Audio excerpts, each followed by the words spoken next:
Mister Singh productions ਤੇ ਗੁਰਬਾਣੀ ਕੀਰਤਨ ਢਾਡੀ ਵਾਰਾ ਕਥਾ ਕਵੀ ਸ਼੍ਰੀ ਵਾਰਾ ਲਾਈਵ ਕੀਰਤਨ ਦੇਖਣ ਲਈ ਹੁਣੇ ਸਬਸਕ੍ਰਾਈਬ ਕਰੋ ਅਤੇ ਬੈਲ ਦੀ ਘੰਟੀ ਵਜਾਉਣਾ ਨਾ ਭੁੱਲਣਾ।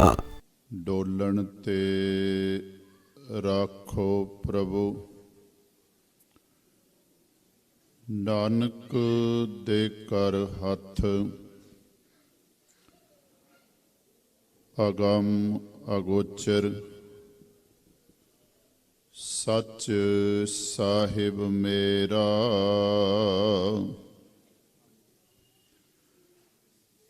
ਨਾਨਕ ਬੋਲੇ ਬੋਲਾਇਆ ਤੇਰਾ। ਹੱਕ ਹੱਕ ਆਦੇਸ਼ ਗੁਰ ਗੋਬਿੰਦ ਸਿੰਘ, ਬਾਦਸ਼ਾਹ ਦਰਵੇਸ਼। ਗੁਰ ਗੋਬਿੰਦ ਸਿੰਘ ਹੱਕ ਹੱਕ ਅਗਾ, ਗੁਰ ਗੋਬਿੰਦ ਸਿੰਘ ਸ਼ਾਹੇ ਸ਼ਾਹਨਸ਼ਾਹ। ਗੁਰ ਗੋਬਿੰਦ ਸਿੰਘ ਯਾਹੀ ਕਾਜ ਧਰਾ ਹਮ ਜਨਮੰ, ਸਮਝ ਲਿਹੋ ਸਾਧੂ ਸਭ ਮਨਮੰ। ਧਰਮ ਚਲਾਵਨ ਸੰਤ ਉਬਾਰਨ, ਦੁਸ਼ਟ ਸਭਨ ਕੋ ਮੂਲ ਉਪਾਰਨ। ਧਰਮ ਚਲਾਵਨ ਸੰਤ ਉਬਾਰਨ, ਦੁਸ਼ਟ ਸਭਨ ਕੋ ਮੂਲ ਉਪਾਰਨ। ਵਾਹਿਗੁਰੂ ਜੀ ਕਾ ਖਾਲਸਾ, ਵਾਹਿਗੁਰੂ ਜੀ ਕੀ ਫਤਿਹ। ਸਤਿਗੁਰਾਂ ਦੀ ਪਾਵਨ ਪਵਿੱਤਰ ਹਜ਼ੂਰੀ ਦੇ ਅੰਦਰ ਸੁਭਾਈਮਾਨ ਗੁਰੂ ਸਵਾਰੇ ਪ੍ਰੇਮੀ ਸਤ ਸੰਗੀ ਜਨੋ, ਵਡਭਾਗੇ ਹੋ ਆਪ ਜੀ। ਸਤਿਗੁਰਾਂ ਦੀ ਕਿਰਪਾ ਦੁਆਰਾ ਸਤ ਸੰਗਤ ਕਰਨ ਦਾ ਸੁਭਾਗ ਆਪ ਜੀ ਨੂੰ ਪ੍ਰਾਪਤ ਹੋਇਆ ਹੈ। ਗੁਰੂ ਘਰ ਦੀ ਸਮੁੱਚੀ ਪ੍ਰਬੰਧਕ ਕਮੇਟੀ ਨੇ ਆਪ ਸੰਗਤਾਂ ਦੇ ਸਹਿਯੋਗ ਨਾਲ ਇਹ ਸਮਾਗਮ ਬਾਬਾ ਅਜੀਤ ਸਿੰਘ ਜੀ, ਬਾਬਾ ਜੁਝਾਰ ਸਿੰਘ ਜੀ, ਬਾਬਾ ਜੋਰਾਵਰ ਸਿੰਘ ਜੀ, ਬਾਬਾ ਫਤਿਹ ਸਿੰਘ ਜੀ, ਤਿੰਨਾਂ ਦੇ ਸ਼ਹੀਦੀ ਜੋੜ ਮੇਲੇ ਨੂੰ ਸਮਰਪਿਤ ਅਤੇ ਸਤਿਗੁਰੂ ਮਹਾਰਾਜ ਦਾ ਜਿਹੜਾ ਆਗਮਨ ਪੁਰਬ ਵੀ ਨੇੜੇ ਆ ਰਿਹਾ ਹੈ, ਸਾਰੇ ਸਮਾਗਮਾਂ ਨੂੰ ਧਿਆਨ ਵਿੱਚ ਰੱਖਦਿਆਂ ਹੋਇਆ ਗੁਰਮਤਿ ਸਮਾਗਮ ਰੱਖੇ ਗਏ ਨੇ। ਗੁਰੂ ਸਵਾਰਿਆਂ ਨੇ ਆਪ ਜੀ ਨੂੰ ਗੁਰਬਾਣੀ ਕੀਰਤਨ ਸਰਵਨ ਕਰਾਏ ਨੇ। ਸਤਿਕਾਰਯੋਗ ਭਾਈ ਬਿਕਰਮਜੀਤ ਸਿੰਘ ਜੀ ਹਜ਼ੂਰੀ ਕੀਰਤਨੀਏ ਸੱਚਖੰਡ ਸ੍ਰੀ ਹਰਿਮੰਦਰ ਸਾਹਿਬ ਆਪ ਜੀ ਨੂੰ ਗੁਰਬਾਣੀ ਕੀਰਤਨ ਸਰਵਨ ਕਰਾ ਰਹੇ ਸੀ। ਗੁਰਮਤਿ ਵਿਚਾਰਾਂ ਦੀ ਸਾਂਝ ਆਪ ਸੰਗਤਾਂ ਦੇ ਨਾਲ ਪਾਉਣੀ ਹੈ। ਸਾਰੇ ਸਤਸੰਗੀ ਧਿਆਨ ਗੁਰੂ ਚਰਨਾਂ ਦੇ ਨਾਲ ਜੋੜੋ। ਕਰੋ ਰਸਨਾ ਪਵਿੱਤਰ ਗੱਜ ਕੇ ਬੋਲੋ ਸਤਨਾਮ ਵਾਹਿਗੁਰੂ। ਬਹੁਤ ਵਾਰੀ ਪ੍ਰਭਾਤ ਫੇਰੀਆਂ ਗੁਰਪੁਰਬ ਤੋਂ ਪਹਿਲਾਂ ਕੱਢੀਆਂ ਜਾਂਦੀਆਂ ਨੇ, ਭਾਵੇਂ ਗੁਰੂ ਨਾਨਕ ਪਾਤਸ਼ਾਹ ਜੀ ਦਾ ਹੋਵੇ ਤੇ ਭਾਵੇਂ ਕਲਗੀਧਰ ਮਹਾਰਾਜ ਸੱਚੇ ਪਾਤਸ਼ਾਹ ਦਾ ਹੋਵੇ। ਪ੍ਰਭਾਤ ਫੇਰੀਆਂ, ਨਗਰ ਕੀਰਤਨ, ਗੁਰਮਤਿ ਸਮਾਗਮ, ਇਹ ਸਾਰੇ ਕਰਨ ਦਾ ਭਾਵ ਇਹ ਹੁੰਦਾ ਹੈ ਕਿ ਸਾਨੂੰ ਪਤਾ ਲੱਗ ਜਾਵੇ ਕਿ ਸਤਿਗੁਰਾਂ ਦਾ ਆਗਮਨ ਪੁਰਬ ਹੈ ਜਾਂ ਸ਼ਹੀਦੀ ਦਿਹਾੜੇ ਨੇ। ਇਹ ਸਾਨੂੰ ਸਮਝ ਆ ਜਾਂਦੀ, ਪਰ ਇਹ ਅੱਖਰ ਆਪ ਜੀ ਬਹੁਤ ਵਾਰੀ ਸੁਣਦੇ ਹੋ। ਸੁਣੀ ਪੁਕਾਰ ਦਾਤਾਰ ਪ੍ਰਭ, ਗੁਰ ਨਾਨਕ ਜਗ ਮਾਹੇ ਪਠਾਇਆ। ਸੁਣੀ ਪੁਕਾਰ,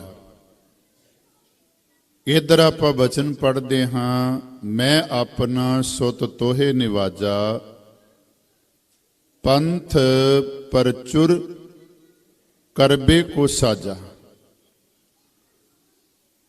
ਗੱਲ ਉਧਰ ਵੀ ਸਤਿਗੁਰੂ ਮਹਾਰਾਜ ਨੇ ਜਨਮ ਕਿਉਂ ਲਿਆ, ਸੰਸਾਰ ਵਿੱਚ ਕਿਉਂ ਆਏ, ਕਿਉਂਕਿ ਰੱਬ ਦੇ ਪਿਆਰੇ ਜਿਹੜੇ ਨੇ ਉਹ ਸਾਡੇ ਵਾਂਗ ਜੂਨ ਭੋਗਣ ਵਾਸਤੇ ਨਹੀਂ ਆਉਂਦੇ। ਜਿਵੇਂ ਅਸੀਂ ਆਏ ਨਿੱਜੀ ਸੁਆਰਥ ਦੇ ਵਿੱਚ ਰਹਿ, ਉਸ ਤੋਂ ਬਾਹਰ ਅਸੀਂ ਨਹੀਂ ਨਿਕਲ ਸਕੇ। ਰੱਬ ਦੇ ਪਿਆਰਿਆਂ ਦਾ ਇਹ ਮਿਸ਼ਨ ਨਹੀਂ ਹੁੰਦਾ।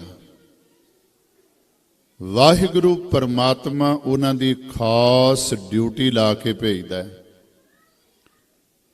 ਤੇ ਜਿਹੜੇ ਬਚਨ ਆਪਾਂ ਬਹੁਤ ਵਾਰੀ ਪੜ੍ਹਦੇ ਹਨ, ਜਨਮ ਮਰਨ ਦੋਹੂ ਮੈਂ ਨਾਹੀ, ਜਨ ਪਰ ਉਪਕਾਰੀ ਆਏ। ਅਗਲੀ ਪੰਕਤੀ ਨੂੰ ਹੋਰ ਧਿਆਨ ਦੇਣ ਦੀ ਲੋੜ ਹੈ। ਜੀ ਦਾਨ, ਦਾਨੀ ਦੁਨੀਆ ਦੇ ਅੰਦਰ ਬੜੇ ਨੇ, ਪਰ ਜੀ ਦਾਨ ਦੇਣ ਵਾਲੇ ਬਹੁਤ ਘੱਟ ਨੇ। ਜੀ ਦਾਨ ਤੋਂ ਭਾਵ ਕੀ ਹੈ? ਜੀਵਨ ਦਾਨ ਦੇਣਾ। ਇੱਕ ਬੰਦਾ ਗਰਕ ਗਿਆ ਹੈ ਵਿਕਾਰਾਂ ਦੇ ਵਿੱਚ, ਪਾਪਾਂ ਦੇ ਵਿੱਚ, ਮਾੜੇ ਕੰਮਾਂ ਦੇ ਵਿੱਚ, ਉਹਨੂੰ ਸਿੱਧੇ ਰਾਹ ਪਾ ਦੇਣਾ, ਇਹ ਜੀ ਦਾਨ ਹੈ। ਫਿਰ ਬੇਨਤੀ ਕਰਾਂ, ਸਾਨੂੰ ਜੋਗੀਆਂ ਵਾਂਗ ਸਤਿਗੁਰਾਂ ਨੇ ਗੁਫਾਵਾਂ ਵਿੱਚ ਬਹਿ ਕੇ ਜਾਂ ਇਕਾਂਤ ਵਿੱਚ ਬਹਿ ਕੇ ਕੇਵਲ ਸਿਮਰਨ ਕਰਨ ਦੀ ਗੱਲ ਨਹੀਂ ਸਮਝਾਈ, ਬਲਕਿ ਸਾਧ ਸੰਗਤ ਇਥੋਂ ਤੱਕ ਕੰਨਾਂ ਵਿੱਚ ਆਵਾਜ਼ ਪੈਂਦੀ ਹੈ, ਜਨ ਨਾਨਕ ਧੂੜ ਮੰਗੈ ਤਿਸ ਗੁਰ ਸਿੱਖ ਕੀ, ਜੋ ਆਪ ਜਪੈ ਅਵਰਾ ਨਾਮ ਜਪਾਵੈ। ਇਹ ਹੈ ਜੀ ਦਾਨ। ਬਾਬੇ ਨਾਨਕ ਦੀ ਡਿਊਟੀ ਵਾਹਿਗੁਰੂ ਪਰਮਾਤਮਾ ਨੇ ਲਾਈ। ਤੇ ਆਪ ਜੀ ਬਹੁਤ ਵਾਰੀ ਪੜ੍ਹਦੇ ਹੋ, ਕਲਯੁਗ ਬਾਬੇ ਤਾਰਿਆ, ਸਤ ਨਾਮ ਪੜ੍ਹ ਮੰਤਰ ਸੁਨਾਇਆ। ਵਿਦਵਾਨਾਂ ਨੇ ਇੱਕ ਜ਼ਬਾਹ ਹੋ ਕੇ ਇਹ ਰਾਏ ਦਿੱਤੀ ਆਪਣੀ ਗੁਰੂ ਨਾਨਕ ਪਾਤਸ਼ਾਹ ਜੀ ਦੇ ਬਾਰੇ। ਵਿਦਵਾਨ ਸੱਜਣ ਇਹ ਕਹਿੰਦੇ ਨੇ ਵੀ ਆਕਾਸ਼ ਦੇ ਤਾਰੇ ਤਾਂ ਗਿਣੇ ਜਾਣਗੇ, ਪਰ ਜਿਨ੍ਹਾਂ ਨੂੰ ਬਾਬਾ ਨਾਨਕ ਨੇ ਤਾਰਿਆ ਉਹਨਾਂ ਦੀ ਗਿਣਤੀ ਨਹੀਂ ਹੋਵੇਗੀ।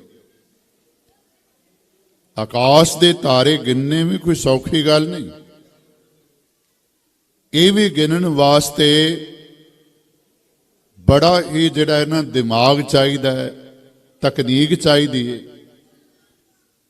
ਪਰ ਵਿਦਵਾਨ ਸੱਜਣ ਕਹਿੰਦੇ ਨੇ ਤਾਰੇ ਗਿਨੇ ਜਾਤ ਹੈ ਨਾ ਤਾਰੇ ਗਿਨੇ ਜਾਤ ਹੈ। ਤਾਰਿਆਂ ਦੀ ਗਿਣਤੀ ਹੋ ਜਾਵੇਗੀ, ਪਰ ਜਿਨ੍ਹਾਂ ਨੂੰ ਬਾਬਾ ਨਾਨਕ ਨੇ ਤਾਰਿਆ ਹੈ, ਉਹਨਾਂ ਦੀ ਗਿਣਤੀ ਨਹੀਂ ਹੋ ਸਕਦੀ। ਤੇ ਵਿਦਵਾਨ ਇਥੋਂ ਤੱਕ ਕਹਿੰਦੇ ਨੇ ਕਿ ਬਾਬਾ ਨਾਨਕ ਨੇ ਆਪਣੇ ਸਮੇਂ ਦੇ ਅੰਦਰ ਕਿੰਨੀ ਕੁ ਅਕਾਲ ਪੁਰਖ ਦੀ ਕਿਰਪਾ ਸੰਸਾਰ ਵਿੱਚ ਵਰਤਾਈ, ਕਿੰਨੀ ਕੁ ਵਰਤੀ। 3.5 ਕਰੋੜ ਸਿੱਖ ਉਸ ਵੇਲੇ ਸੀ। ਅੱਜ ਤੋਂ ਕਿੰਨੇ ਸੌ ਸਾਲ ਪਹਿਲਾਂ ਦੀ ਆਪਾਂ ਗੱਲ ਕਰੀਏ, 350 ਕਰੋੜ ਸਿੱਖ ਦੇਸ਼ਾਂ ਦੇ ਵਿੱਚ ਵਿਦੇਸ਼ਾਂ ਦੇ ਵਿੱਚ ਜਿੱਥੇ ਜਿੱਥੇ ਬਾਬਾ ਜੀ ਨੇ ਆਪਣੇ ਮੁਬਾਰਕ ਚਰਨ ਪਾਏ, ਉੱਥੇ ਗੁਰੂ ਨਾਨਕ ਦੇ ਘਰ ਨੂੰ, ਸਿਧਾਂਤ ਨੂੰ ਮੰਨਣ ਵਾਲੇ ਸੀ। ਉਹਨਾਂ ਦੀ ਗਿਣਤੀ ਇੰਨੀ ਸੀ ਤੇ ਆਬਾਦੀ ਕਿੰਨੀ ਸੀ। ਅੱਜ ਆਪਾਂ ਅੰਦਾਜ਼ਾ ਲਾਈਏ ਆਬਾਦੀ ਦੇ ਹਿਸਾਬ ਨਾਲ ਸਾਡੀ ਗਿਣਤੀ ਕਿੱਥੇ ਆ ਗਈ, ਤੇ ਕਾਰਨ ਕੀ ਹੈ? ਗੁਰੂ ਵਿੱਚ ਹੈ ਕੋਈ ਕਮੀ? ਨਹੀਂ। ਇੱਕ ਗੱਲ ਧਿਆਨ ਵਿੱਚ ਰੱਖਣੀ ਹੈ, ਬਾਬੇ ਨਾਨਕ ਦੀ ਗੱਲ ਕਰਦਿਆਂ ਕਲਗੀਧਰ ਮਹਾਰਾਜ ਨੂੰ ਸਾਹਮਣੇ ਰੱਖਾਂਗੇ, ਕਲਗੀਧਰ ਦੀ ਗੱਲ ਕਰਦਿਆਂ ਬਾਬਾ ਨਾਨਕ ਨੂੰ ਸਾਹਮਣੇ ਰੱਖਾਂਗੇ। ਜਿਹੜੇ ਕਹਿੰਦੇ ਨੇ ਨਾ ਵੀ ਅਸੀਂ ਗੁਰੂ ਗੋਬਿੰਦ ਸਿੰਘ ਦੇ ਸਿੱਖ ਨਹੀਂ ਬਣਾਂਗੇ, ਬਾਬੇ ਨਾਨਕ ਦੇ ਸਿੱਖ ਬਣ ਜਾਾਂਗੇ। ਪਿਆਰਿਓ, ਆਪਣੀ ਹੋਸ਼ੀ ਮਤ ਦੇ ਨਾਲ ਗੁਰੂ ਮਹਾਰਾਜ ਦੀਆਂ ਵੰਡੀਆਂ ਨਾ ਪਾਓ। ਗੁਰੂ ਨਾਨਕ ਪਾਤਸ਼ਾਹ ਤੇ ਗੁਰੂ ਗੋਬਿੰਦ ਸਿੰਘ ਜੀ ਮਹਾਰਾਜ ਕੋਈ ਵੱਖਰੇ ਨਹੀਂ, ਕਿਉਂਕਿ ਕੰਮ ਬੜਾ ਵੱਡਾ ਸੀ ਜਿਹੜਾ ਲਗਭਗ 230 ਸਾਲਾਂ ਦੇ ਅੰਦਰ ਪੂਰਾ ਹੋਇਆ। 230 ਸਾਲਾਂ ਦੇ ਅੰਦਰ 1469 ਵਿੱਚ ਗੱਲ ਆਰੰਭ ਹੋ ਗਈ ਸਿੱਖ ਦੀ, ਤੇ ਸਾਧ ਸੰਗਤ 1699 ਦੀ ਵਿਸਾਖੀ ਨੂੰ ਇਨਸਾਰ ਉਹ ਦਿੱਤਾ ਹੈ। ਪ੍ਰਿੰਸੀਪਲ ਸਰਬੀਰ ਸਿੰਘ ਦੇ ਬਚਨ ਪੜ੍ਹੋ। ਉਹ ਕਹਿੰਦੇ ਨੇ ਜਦੋਂ ਰੱਬ ਨੇ ਆਦਮ ਬਣਾਇਆ ਤੇ ਸ਼ੈਤਾਨ ਨੂੰ ਕਿਹਾ ਵੀ ਇਸ ਦੇ ਅੱਗੇ ਝੁਕ, ਪਰ ਸ਼ੈਤਾਨ ਜਿਹੜਾ ਸੀ ਆਕੀ ਹੋ ਗਿਆ, ਕਹਿਣ ਲੱਗਾ ਨਹੀਂ ਝੁਕਣਾ। ਸ਼ੈਤਾਨ ਆਕੀ ਹੋ ਗਿਆ, ਕਹਿਣ ਲੱਗਾ ਨਹੀਂ ਝੁਕਣਾ ਇਸ ਦੇ ਅੱਗੇ। ਪਰ ਜਿਹੜਾ ਇਨਸਾਨ, ਜਿਹੜਾ ਆਦਮੀ, ਜਿਹੜਾ ਖਾਲਸਾ ਗੁਰੂ ਨਾਨਕ ਪਾਤਸ਼ਾਹ ਤੋਂ ਲੈ ਕੇ ਕਲਗੀਧਰ ਮਹਾਰਾਜ ਸੱਚੇ ਪਾਤਸ਼ਾਹ ਤੱਕ ਤਿਆਰ ਰਿਹਾ ਹੈ, ਸਾਧ ਸੰਗਤ, ਜਿਹੜੇ ਹਿੰਦੁਸਤਾਨ ਦੀ ਇੱਜ਼ਤ, ਪੱਟ, ਆਬਰੂ ਲੁੱਟਣ ਵਾਸਤੇ ਧਾੜਵੀ ਬਣ ਕੇ ਆਂਦੇ ਸੀ, ਉਹੀ ਲੋਕ ਤੁਹਾਡੀਆਂ ਲੱਕੜਾਂ ਪਾੜਨ ਵਾਸਤੇ ਆਂਦੇ ਰਹੇ ਨੇ, ਅੱਜ ਵੀ ਆਂਦੇ ਨੇ। ਮਸਾਲੇ ਵੇਚਣ ਵਾਸਤੇ ਆਂਦੇ ਰਹੇ ਨੇ। ਜਿਹੜੇ ਲੋਕ ਸਾਡੇ ਉੱਤੇ ਆਕਰਮਣ ਕਰਨ ਵਾਸਤੇ ਆਂਦੇ ਸੀ, ਹਮਲੇ ਕਰਨ ਵਾਸਤੇ ਆਂਦੇ ਸੀ, ਸਾਡੀ ਇੱਜ਼ਤ, ਸਾਡੀ ਆਬਰੂ ਨੂੰ ਲੁੱਟਣ ਵਾਸਤੇ ਆਂਦੇ ਸੀ, ਜਿਨ੍ਹਾਂ ਦੇ ਮੂੰਹ ਵਿੱਚੋਂ ਇਹ ਬਚਨ ਨਿਕਲਦੇ ਸੀ, ਮੋੜੀ ਵੇ ਬਾਬਾ ਕਸ਼ ਵਾਲਿਆ, ਗਈ ਨਾਰ ਬਸ਼ਰੇ ਨੂੰ ਗਈ। ਬਸਰਾ ਗਈ, ਨਾਰ ਬਸਰੇ ਨੂੰ ਗਈ। ਇਹ ਕੰਨਾਂ ਦੇ ਵਿੱਚ ਬਚਨ ਪੈਂਦੇ ਸੀ। ਰੋਕਿਆ ਕਿੰਨੇ? ਜਿਹੜਾ 230 ਸਾਲ ਲਾ ਕੇ ਬਾਬਾ ਨਾਨਕ ਤੇ ਗੁਰੂ ਗੋਬਿੰਦ ਸਿੰਘ ਜੀ ਮਹਾਰਾਜ ਨੇ ਇਨਸਾਨ ਦੁਨੀਆ ਦੇ ਸਾਹਮਣੇ ਦਿੱਤਾ। ਪਰ ਉਸ ਦੀ ਪਰਿਭਾਸ਼ਾ ਕੀ ਹੈ? ਅੱਜ ਬਹੁਤ ਸਾਰੇ ਲੋਕ ਆਪਣੇ ਨਾਮ ਨਾਲ ਖਾਲਸਾ ਲਾ ਲੈਂਦੇ ਨੇ। ਮੈਂ ਰਾਤ ਵੀ ਗੁਰਵਾਲੀ ਪਿੰਡ ਹੈ ਅੰਮ੍ਰਿਤਸਰ ਸਾਹਿਬ ਦੇ ਨੇੜੇ, ਵੈਸੇ ਗੁਰੂਵਾਲੀ ਹੈ, ਗੁਰਵਾਲੀ ਆਮ ਤੌਰ ਤੇ ਆਪਾਂ ਕਹਿ ਦਿੰਦੇ ਹਾਂ। ਤੇ ਮੈਂ ਜਦੋਂ ਵਿਚਾਰ ਸਮਾਪਤ ਕੀਤੇ ਤੇ ਮੈਂ ਇੱਕ ਗੱਲ ਕਹੀ, ਪਿੰਡ ਦਾ ਨਾਮ ਹੈ ਗੁਰੂਵਾਰੀ, ਤੇ ਇਸ ਪਿੰਡ ਦੇ ਵਿੱਚ ਤਾਂ ਬੰਦਾ ਇਹੋ ਜਿਹਾ ਕੋਈ ਹੋਣਾ ਹੀ ਨਹੀਂ ਚਾਹੀਦਾ ਜਿਹੜਾ ਗੁਰੂ ਵਾਲਾ ਨਾ ਹੋਵੇ, ਕਿਉਂਕਿ ਪਿੰਡ ਗੁਰਵਾਲੀ ਹੈ ਤੇ ਨਗੁਰੇ ਬੰਦਿਆਂ ਦੇ ਇੱਥੇ ਕੀ ਕੰਮ? ਇੱਥੇ ਤਾਂ ਗੁਰੂ ਵਾਲੇ ਹੀ ਸਾਰੇ ਹੋਣੇ ਚਾਹੀਦੇ ਨੇ। ਪਿੰਡ ਦੇ ਨਾਮ ਨੂੰ ਘੱਟੋ ਘੱਟ ਆਪਾਂ ਧਿਆਨ ਵਿੱਚ ਰੱਖੀਏ।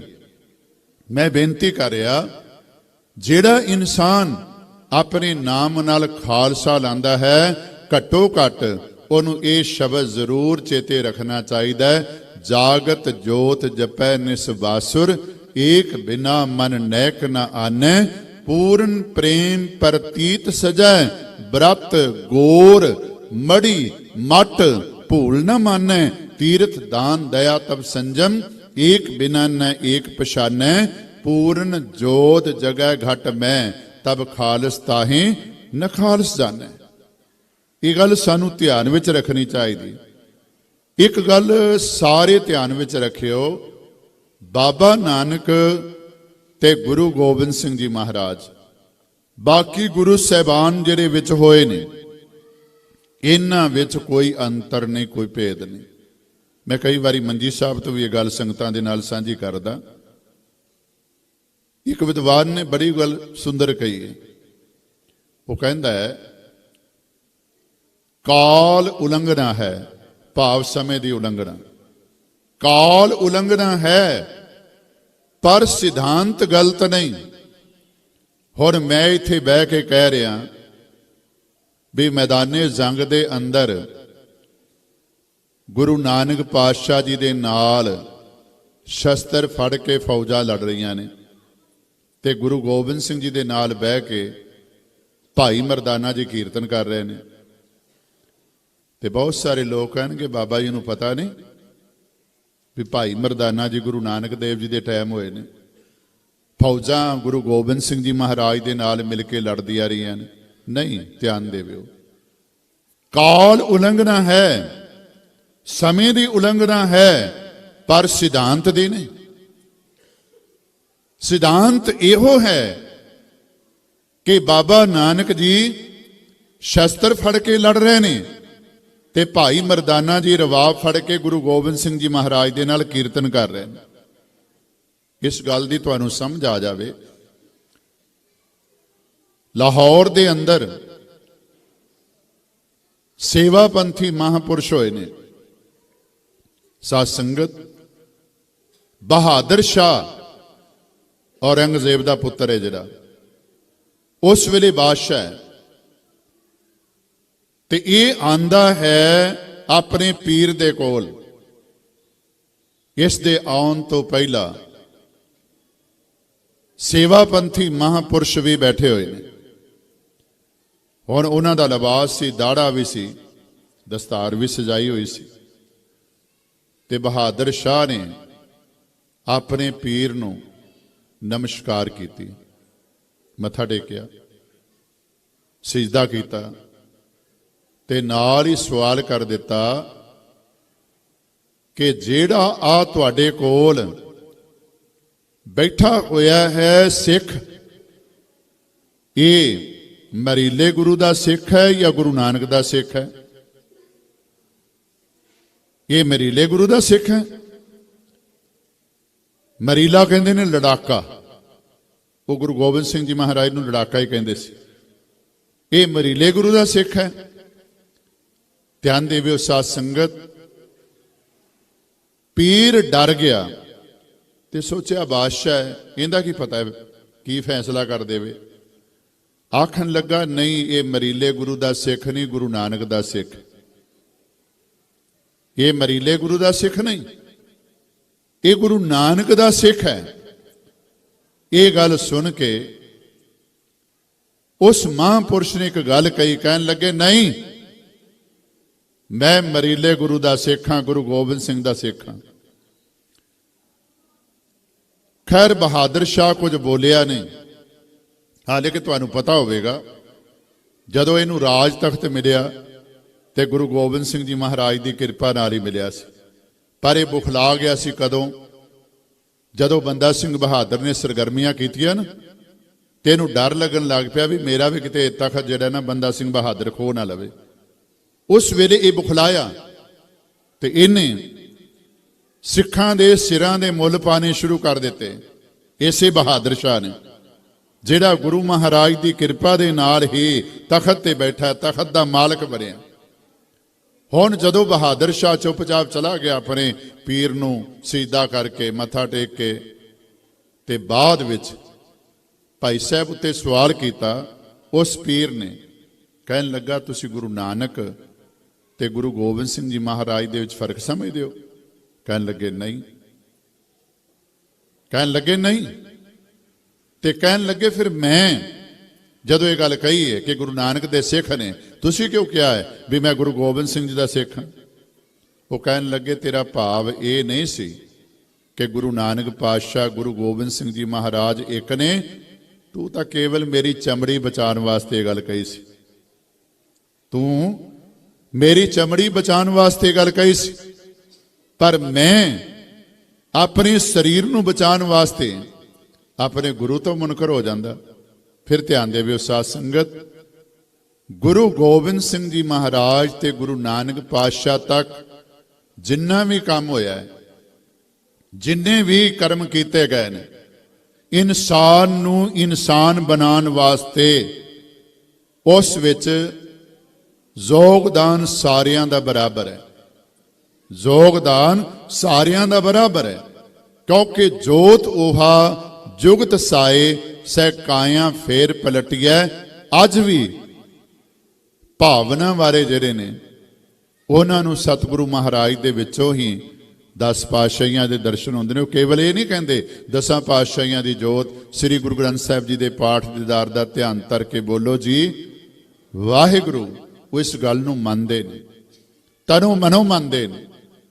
ਉਹ ਸ਼ਬਦ ਗੁਰੂ ਦੇ ਨਾਲ ਆਪਣੇ ਆਪ ਨੂੰ ਇਉਂ ਜੋੜਦੇ ਨੇ ਜਿਵੇਂ ਬਾਬਾ ਨਾਨਕ ਦੇ ਨਾਲ ਤੇ ਬਾਕੀ ਗੁਰੂ ਸਾਹਿਬਾਨ ਦੇ ਨਾਲ। ਇਹ ਗੱਲ ਧਿਆਨ ਵਿੱਚ ਰੱਖਣੀ। ਜਿਹੜੀ ਗੱਲ ਗੁਰੂ ਗੋਬਿੰਦ ਸਿੰਘ ਜੀ ਮਹਾਰਾਜ ਨੇ ਕਹੀ ਹੈ ਵੀ ਅਸੀਂ ਇਸ ਜਗਤ ਦੇ ਵਿੱਚ ਕਿਉਂ ਆਏ ਹਾਂ, ਸਾਡੇ ਆਉਣ ਦਾ ਮਕਸਦ ਕੀ, ਅਸੀਂ ਜਨਮ ਕਿਉਂ ਲਿਆ, ਤੇ ਸਤਿਗੁਰੂ ਮਹਾਰਾਜ ਨੇ ਸਮਝਾ ਦਿੱਤਾ। ਕੇਵਲ ਧਰਮ ਨੂੰ ਚਲਾਉਣ ਵਾਸਤੇ, ਸੰਤਾਂ ਨੂੰ ਉਬਾਰਨ ਵਾਸਤੇ ਤੇ ਦੁਸ਼ਟਾਂ ਦੀ ਜੜ ਪੁੱਟਣ ਵਾਸਤੇ ਅਸੀਂ ਜਨਮ ਲਿਆ। ਹੁਣ ਉੱਥੇ ਧਰਮ ਕੇਵਲ ਸਿੱਖ ਧਰਮ ਦੀ ਗੱਲ ਨਹੀਂ ਕੀਤੀ, ਉੱਥੇ ਕੇਵਲ ਸਿੱਖ ਸੰਤਾਂ ਦੀ ਗੱਲ ਨਹੀਂ ਕੀਤੀ, ਤੇ ਕੇਵਲ ਕਿਸੇ ਜਾਤ ਬਰਾਦਰੀ ਦੇ ਦੁਸ਼ਟ ਦੀ ਗੱਲ ਨਹੀਂ ਕੀਤੀ। ਸਾਂਝੇ ਤੌਰ ਤੇ ਇਹ ਅੱਖਰ ਵਰਤੇ ਨੇ, ਧਰਮ ਚਲਾਵਨ ਸੰਤ ਉਬਾਰਨ ਦੁਸ਼ਟ ਸਬਨ ਕੋ ਮੂਲ ਉਪਾੜਨ। ਸੰਤ ਕਿਸੇ ਵੀ ਮਜ਼ਹਬ ਨਾਲ ਸੰਬੰਧਤ ਹੈ, ਸੰਤ ਦੀ ਪਰਿਭਾਸ਼ਾ ਨੂੰ ਸਮਝਦਾ ਹੋਵੇ। ਸੰਤ ਪਹਿਰਾਵਾ ਨਹੀਂ, ਸੰਤ ਭੇਖ ਨਹੀਂ, ਸੰਤ ਗੁਣ ਹੈ। ਸੰਤ ਭੇਖ ਨਹੀਂ, ਸੰਤ ਪਹਿਰਾਵਾ ਨਹੀਂ, ਸੰਤ ਉਹ ਹੈ ਜਿਸ ਵਿੱਚ ਸੰਤ ਵਾਲੇ ਗੁਣ ਨੇ, ਜਿਸ ਵਿੱਚ ਸੰਤਾਂ ਵਾਲੇ ਗੁਣ ਨੇ। ਤੇ ਧਰਮ ਉਹ ਹੈ ਸਾਧ ਸੰਗਤ ਜਿਹੜਾ ਸਾਨੂੰ ਰੱਬ ਨਾਲ ਜੋੜਦਾ ਹੈ, ਰੱਬ ਦਾ ਮੁਰੀਦ ਬਣਾਉਂਦਾ ਹੈ। ਧਰਮ ਕੋਈ ਵੀ ਹੈ, ਕੋਈ ਮਾੜਾ ਨਹੀਂ। ਤੇ ਬਾਬਾ ਨਾਨਕ ਜੀ ਤੋਂ ਲੈ ਕੇ ਗੁਰੂ ਗੋਬਿੰਦ ਸਿੰਘ ਜੀ ਮਹਾਰਾਜ ਸੱਚੇ ਪਾਤਸ਼ਾਹ ਤੱਕ ਜਾਂ ਗੁਰਬਾਣੀ ਦਾ ਆਪਾਂ ਅਧਿਐਨ ਕਰ ਲਈਏ, ਸਾਧ ਸੰਗਤ ਕਿਸੇ ਧਰਮ ਨੂੰ ਨਹੀਂ ਮਾੜਾ ਕਿਹਾ, ਕਿਸੇ ਧਰਮ ਗ੍ਰੰਥ ਨੂੰ ਨਹੀਂ ਮਾੜਾ ਕਿਹਾ। ਬਸ ਮਾੜਾ ਜੇ ਕਿਹਾ ਹੈ ਤੇ ਕੇਵਲ ਜਿਹੜੇ ਧਰਮ ਨੂੰ ਪ੍ਰਚਾਰਨ ਵਾਲੇ ਪ੍ਰਚਾਰਕ ਨੇ ਨਾ, ਉਹਨਾਂ ਨੂੰ ਜ਼ਰੂਰ ਆਡੇ ਹੱਥੀ ਲਿਆ ਹੈ। ਮਹਾਰਾਜ ਨੇ ਉਹਨਾਂ ਨੂੰ ਜ਼ਰੂਰ ਇਹ ਗੱਲ ਕਹੀ ਹੈ। ਇਹ ਨਹੀਂ ਕਿ ਕੇਵਲ ਉਹਨਾਂ ਨੇ ਹਿੰਦੂ ਧਰਮ ਦੇ ਜਿਹੜੇ ਨੇ ਉਹਨਾਂ ਦੇ ਪ੍ਰਚਾਰਕਾਂ ਨੂੰ ਗੱਲ ਕੀਤੀ ਹੋਵੇ ਜਾਂ ਇਸਲਾਮ ਧਰਮ ਦੇ ਪ੍ਰਚਾਰਕਾਂ ਨੂੰ ਗੱਲ ਕੀਤੀ ਹੋਵੇ। ਨਹੀਂ, ਸਿੱਖ ਦੇ ਬਾਰੇ ਵੀ ਇਹ ਗੱਲ ਮਹਾਰਾਜ ਨੇ ਬੜੇ ਖੁੱਲੇ ਤੌਰ ਤੇ ਕਹੀ। ਮਹਾਰਾਜ ਆਖਦੇ ਨੇ ਕੋਈ ਵੀ ਹੈ ਉਹ ਆਪਣੇ ਸਿਧਾਂਤ ਤੇ ਪੱਕਾ ਹੋਵੇ, ਆਪਣੇ ਸਿਧਾਂਤ ਤੇ ਪਹਿਰਾ ਦੇਣ ਵਾਲਾ ਹੋਵੇ। ਹਾਂ, ਕਾਜੀ ਦੀ ਗੱਲ ਕੀਤੀ, ਪੰਡਤ ਦੀ ਗੱਲ ਕੀਤੀ, ਜੋਗੀ ਦੀ ਗੱਲ ਕੀਤੀ, ਨਾਲ ਦੀ ਨਾਲ ਇਹ ਵੀ ਗੱਲ ਕਹਿ ਦਿੱਤੀ, ਰਹਿ ਨਹੀਂ ਰਹਿ ਸੋਈ ਸਿੱਖ ਮੇਰਾ, ਉਹ ਸਾਹਿਬ ਮੈਂ ਉਸਕਾ ਚੇਰਾ, ਰਹਿਤ ਬਿਨਾ ਨਾ ਸਿੱਖ ਖਾਏ, ਰਹਿਤ ਬਿਨਾ ਦਰ ਚੋਟਾਂ ਖਾਏ। कबीर साचा सतगुरु क्या करे, जो सिखा में चूक अंधे एक न ला गई, ज्यों बांस बजाया फूक। हुण गल लड़ाइयां दी आपां वेखदे हां, आ जिहड़े दिन चल रहे ने ना, आप जी जानदे हो 22 दिसंबर तो पहला वैसे 19 रात नूं जिहड़ा है ना सतगुरु महाराज सच्चे पातशाह ने आनंदपुर साहिब नूं छड्डण दी गल कीती। क्यों छड्डिया, छड्डण दा कारण की सी? वेखो 4 लड़ाइयां छेवें पातशाह ने लड़ियां ने, 14 लड़ाइयां गुरु गोबिंद सिंह जी महाराज ने लड़ियां ने, पर किसी लड़ाई दा विशा ये नहीं सी जार जोरू या जमीन। अज भी तुसीं वेख लो, जे अमेरिका ईरान उत्ते अपना हमला कर रहा है या किसी होर देश उत्ते हमला कर रहा है, गल तां केवल जर दी है ना, गल तां केवल पैसे दी ना, भी ये मेरे अधीन होन, इन्हां दा तेल मेरे अधीन हो जावे, मैं अपने तौर ते बेचा। गल तां इन्नी ना केवल, ਲੜਾਈਆਂ ਦਾ ਕਾਰਨ ਕੀ? ਜ਼ਰ ਜ਼ੋਰੂ ਜ਼ਮੀਨ। ਪੁਰਾਣੇ ਜਿੰਨੀਆਂ ਵੀ ਜੰਗਾਂ ਨੇ, ਲੜਾਈਆਂ ਨੇ, ਭਾਵੇਂ ਉਹ ਮਹਾਂਭਾਰਤ ਦੀ ਲੈ ਲਓ, ਭਾਵੇਂ ਰਮਾਇਣ ਦੀ ਗੱਲ ਕਰ ਲਈਏ ਆਪਾਂ, ਸਾਧ ਸੰਗਤ ਉਹਨਾਂ ਦੇ ਅੰਦਰ ਜਿਹੜੀਆਂ ਲੜਾਈਆਂ ਦਾ ਜ਼ਿਕਰ ਹੈ, ਉਹਨਾਂ ਦਾ ਵਿਸ਼ਾ ਹੈ ਜ਼ਰ ਜ਼ੋਰੂ ਜ਼ਮੀਨ। ਪਰ ਜਿਹੜੀਆਂ ਲੜਾਈਆਂ ਸਤਿਗੁਰੂ ਮਹਾਰਾਜ ਨੇ ਲੜੀਆਂ ਨੇ, ਭਾਵੇਂ 6ਵੇਂ ਜਾਮੇ ਦੇ ਅੰਦਰ, ਭਾਵੇਂ 10ਵੇਂ ਜਾਮੇ ਦੇ ਅੰਦਰ, ਉਹਨਾਂ ਲੜਾਈਆਂ ਦਾ ਵਿਸ਼ਾ ਇਹ ਨਹੀਂ ਜ਼ਰ ਜ਼ੋਰੂ ਜ਼ਮੀਨ, ਕੇਵਲ ਤੇ ਕੇਵਲ ਧਰਮ ਯੁੱਧ ਹੈ। ਧਰਮ ਦੇ ਨਾਂ ਤੇ ਜਿੱਥੇ ਧੱਕਾ ਹੁੰਦਾ ਸੀ, ਸਤਿਗੁਰੂ ਮਹਾਰਾਜ ਨੇ ਕੇਵਲ ਤੇ ਕੇਵਲ ਉੱਥੇ ਹੀ ਜਿਹੜਾ ਹੈ ਨਾ ਆਪਣੇ ਆਪ ਨੂੰ ਪੇਸ਼ ਕੀਤਾ, ਦਖਲ ਅੰਦਾਜ਼ੀ ਕੀਤੀ। ਇਹ ਗੱਲ ਹੋਰ ਧਿਆਨ ਵਿੱਚ ਰੱਖਣੀ। ਆ ਗੁਰੂ ਤੇਗ ਬਹਾਦਰ ਜੀ ਮਹਾਰਾਜ ਦਾ ਆਪਾਂ ਪਿੱਛੇ ਸ਼ਹੀਦੀ ਪੁਰਬ ਵੀ ਮਨਾਇਆ ਤੇ ਗੁਰੂ ਨਾਨਕ ਪਾਤਸ਼ਾਹ ਜੀ ਦਾ ਆਗਮਨ ਪੁਰਬ ਵੀ ਮਨਾਇਆ। ਵੇਖੋ 9 ਸਾਲ ਦੀ ਉਮਰ ਵਿੱਚ ਪਿਤਾ ਕਾਲੂ ਜੀ ਨੇ, ਸਤਿਕਾਰਯੋਗ ਮਾਤਾ ਤ੍ਰਿਪਤਾ ਜੀ ਨੇ, ਸਾਰਿਆਂ ਨੇ ਮਿਲ ਕੇ ਜੰਝੂ ਪਾਉਣ ਵਾਸਤੇ ਬਹੁਤ ਵੱਡਾ ਇਕੱਠ ਕੀਤਾ। ਰਿਸ਼ਤੇਦਾਰ ਸੰਬੰਧੀ ਭਾਈਚਾਰਾ ਆ ਗਿਆ, ਲੰਗਰ ਪਾਣੀ ਬਣ ਗਿਆ। ਮਹਾਰਾਜ ਸਭ ਕੁਝ ਵੇਖਦੇ ਰਹੇ, ਕੁਝ ਨਹੀਂ ਕਿਹਾ। ਪਰ ਜਦੋਂ ਸਾਧ ਸੰਗਤ ਐਨ ਹਰਦਿਆਲ ਪੰਡਤ ਮੌਕੇ ਤੇ ਜਨੇਊ ਪਾਣ ਲੱਗਾ ਤੇ ਸਤਿਗੁਰੂ ਮਹਾਰਾਜ ਨੇ ਪੰਡਤ ਦਾ ਹੱਥ ਫੜ ਲਿਆ। ਕਹਿਣ ਲੱਗੇ ਕਿਉਂ? ਕਹਿਣ ਲੱਗੇ ਤੁਹਾਡਾ ਧਰਮ ਦੀ ਦੁਨੀਆ ਵਿੱਚ ਜਨਮ ਹੋਵੇਗਾ, ਤੁਸੀਂ ਧਰਮ ਦੀ ਦੁਨੀਆ ਵਿੱਚ ਪ੍ਰਵੇਸ਼ ਕਰੋਗੇ। ਸਤਿਗੁਰੂ ਮਹਾਰਾਜ ਨੇ ਉਹਨੂੰ ਕਹਿ ਦਿੱਤਾ ਵੀ ਜਨੇਊ ਪਾਣ ਤੋਂ ਮੈਨੂੰ ਕੋਈ ਇਨਕਾਰੀ ਨਹੀਂ, ਪਰ ਜਿਹੜੀਆਂ ਗੱਲਾਂ ਤੂੰ ਕਰ ਰਿਹਾ ਨਾ, ਇਹ ਮੇਰੇ ਫਿੱਟ ਨਹੀਂ ਆ ਰਹੀਆਂ, ਇਹਨਾਂ ਦੀ ਮੈਨੂੰ ਸਮਝ ਨਹੀਂ ਆ ਰਹੀ। ਕਹਿਣ ਲੱਗੇ ਇਹ ਜਨੇਊ ਜਿਹੜਾ ਤੂੰ ਮੈਨੂੰ ਪਾ ਰਿਹਾ ਧਾਗੇ ਦਾ, ਕਿਉਂਕਿ ਆਪ ਜੀ ਜਾਣਦੇ ਹੋਵੋਗੇ ਜਿਹੜਾ ਜਨੇਊ ਬ੍ਰਾਹਮਣ ਦਾ ਹੈ ਉਹ ਖੱਤਰੀ ਨਹੀਂ ਪਾ ਸਕਦਾ, ਜਿਹੜਾ ਖੱਤਰੀ ਦਾ ਹੈ ਉਹ ਵੈਸ਼ ਨਹੀਂ ਪਾ ਸਕਦਾ, ਤੇ ਸ਼ੂਦਰ ਨੂੰ ਤਾਂ ਵੈਸੇ ਅਧਿਕਾਰ ਕੋਈ ਨਹੀਂ, ਸ਼ੂਦਰ ਨੂੰ ਵੈਸੇ ਅਧਿਕਾਰ ਕੋਈ ਨਹੀਂ। ਤੇ ਮਹਾਰਾਜ ਨੇ ਉਸ ਵੇਲੇ ਨਾ ਕਰ ਦਿੱਤੀ। ਤੇ ਹੁਣ ਧਿਆਨ ਦੇਵਿਓ, 9ਵੇਂ ਜਾਮੇ ਦੇ ਅੰਦਰ ਆ ਕੇ ਔਰੰਗਜ਼ੇਬ ਲਾਣਾ ਚਾਹੁੰਦਾ ਹੈ, ਸ਼ੇਰ ਅਫਗਾਨ ਲੁਹਾਣਾ ਚਾਹੁੰਦਾ ਹੈ ਔਰੰਗਜ਼ੇਬ ਦੇ ਹੁਕਮ ਨਾਲ, ਪਰ ਸਤਿਗੁਰੂ ਗੁਰੂ ਤੇਗ ਬਹਾਦਰ ਜੀ ਮਹਾਰਾਜ ਆਖਦੇ ਨੇ ਨਹੀਂ ਲਾਣ ਦੇਣਾ। ਅਚਰਜ ਗੱਲ ਨਹੀਂ, 9ਵੇਂ ਜਾਮੇ ਵਿੱਚ ਪਾਣ ਨਹੀਂ ਦਿੰਦੇ, ਪਹਿਲੇ ਜਾਮੇ ਦੇ ਅੰਦਰ, 9ਵੇਂ ਜਾਮੇ ਦੇ ਅੰਦਰ ਲਾਣ ਨਹੀਂ ਦਿੰਦੇ। ਕਾਰਨ ਕੀ? ਕੇਵਲ ਧੱਕਾ। ਨਾ ਧੱਕੇ ਨਾਲ ਪਾਣ ਦੇਣਾ, ਨਾ ਧੱਕੇ ਨਾਲ ਲਾਣ ਦੇਣਾ। ਗੱਲ ਜਿੱਥੇ ਧੱਕਾ ਹੁੰਦਾ ਹੈ, ਜਿੱਥੇ ਧੱਕਾ ਹੋ ਰਿਹਾ ਹੈ, ਉੱਥੇ ਸਤਿਗੁਰੂ ਮਹਾਰਾਜ ਨੇ ਆਪਣਾ ਹੱਕ ਸਮਝਿਆ ਕਿ ਇਹਨਾਂ ਲੋਕਾਂ ਦੀ ਇਮਦਾਦ ਕੀਤੀ ਜਾਵੇ। ਕਿੰਨਾਂ ਦੀ? ਜਿਨ੍ਹਾਂ ਨਾਲ ਧੱਕਾ ਹੋ ਰਿਹਾ ਹੈ। ਇੱਕ ਗੱਲ ਹੋਰ ਧਿਆਨ ਵਿੱਚ ਰੱਖਿਓ, ਗੁਰੂ ਤੇਗ ਬਹਾਦਰ ਜੀ ਮਹਾਰਾਜ ਹਿੰਦ ਦੀ ਚਾਦਰ ਨਹੀਂ।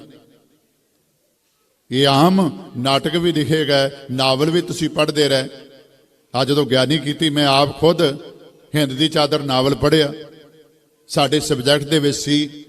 ਪਰ ਮੈਂ ਜਿਹੜੀ ਬੇਨਤੀ ਕਰ ਰਿਹਾ ਹਾਂ, ਗੁਰੂ ਤੇਗ ਬਹਾਦਰ ਜੀ ਮਹਾਰਾਜ ਸਾਧ ਸੰਗਤ ਹਿੰਦ ਦੀ ਚਾਦਰ ਨਹੀਂ, ਸਤਿਗੁਰੂ ਧਰਮ ਦੀ ਚਾਦਰ ਨੇ, ਸਤਿਗੁਰੂ ਧਰਮ ਦੀ ਚਾਦਰ ਨੇ। ਇਸ ਗੱਲ ਨੂੰ ਗਿਆਨੀ ਜਸਵੰਤ ਸਿੰਘ ਜੀ ਸਿੰਘ ਸਾਹਿਬ ਪਰਵਾਨਾ ਜੀ ਜਿਹੜੇ ਨੇ, ਇਹਨਾਂ ਨੇ ਬੜੇ ਸੁੰਦਰ ਢੰਗ ਨਾਲ ਸਮਝਾਇਆ। ਕਦੀ ਉਹਨਾਂ ਦੀਆਂ ਕਿਤਾਬਾਂ ਪੜ੍ਹਿਓ, ਗੁਰਪੁਰਬ ਕਥਾਵਾਂ ਜਿਹੜੀਆਂ ਨੇ ਨਾ, ਉਸ ਵਿੱਚ ਬੜਾ ਸੁੰਦਰ ਉਹਨਾਂ ਨੇ ਲਿਖਿਆ। ਉਹ ਕਹਿੰਦੇ ਨੇ ਵੀ ਵੇਖੋ, ਸਮੁੰਦਰ ਦੇ ਵਿੱਚੋਂ ਕੋਈ ਬੰਦਾ ਬਾਲਟੀ ਪਾਣੀ ਦੀ ਕੱਢ ਲੈਂਦਾ ਹੈ, ਤੇ ਕੀ ਸਮੁੰਦਰ ਨੂੰ ਬਾਲਟੀ ਕਹਿਣਾ ਠੀਕ ਹੈ? ਨਹੀਂ। ਸਾਡੀ ਲੋੜ ਸੀ ਬਾਲਟੀ ਦੀ, ਕੇਵਲ ਸਾਨੂੰ ਬਾਲਟੀ ਪਾਣੀ ਚਾਹੀਦਾ ਸੀ, ਅਸੀਂ ਕੱਢ ਲਈ।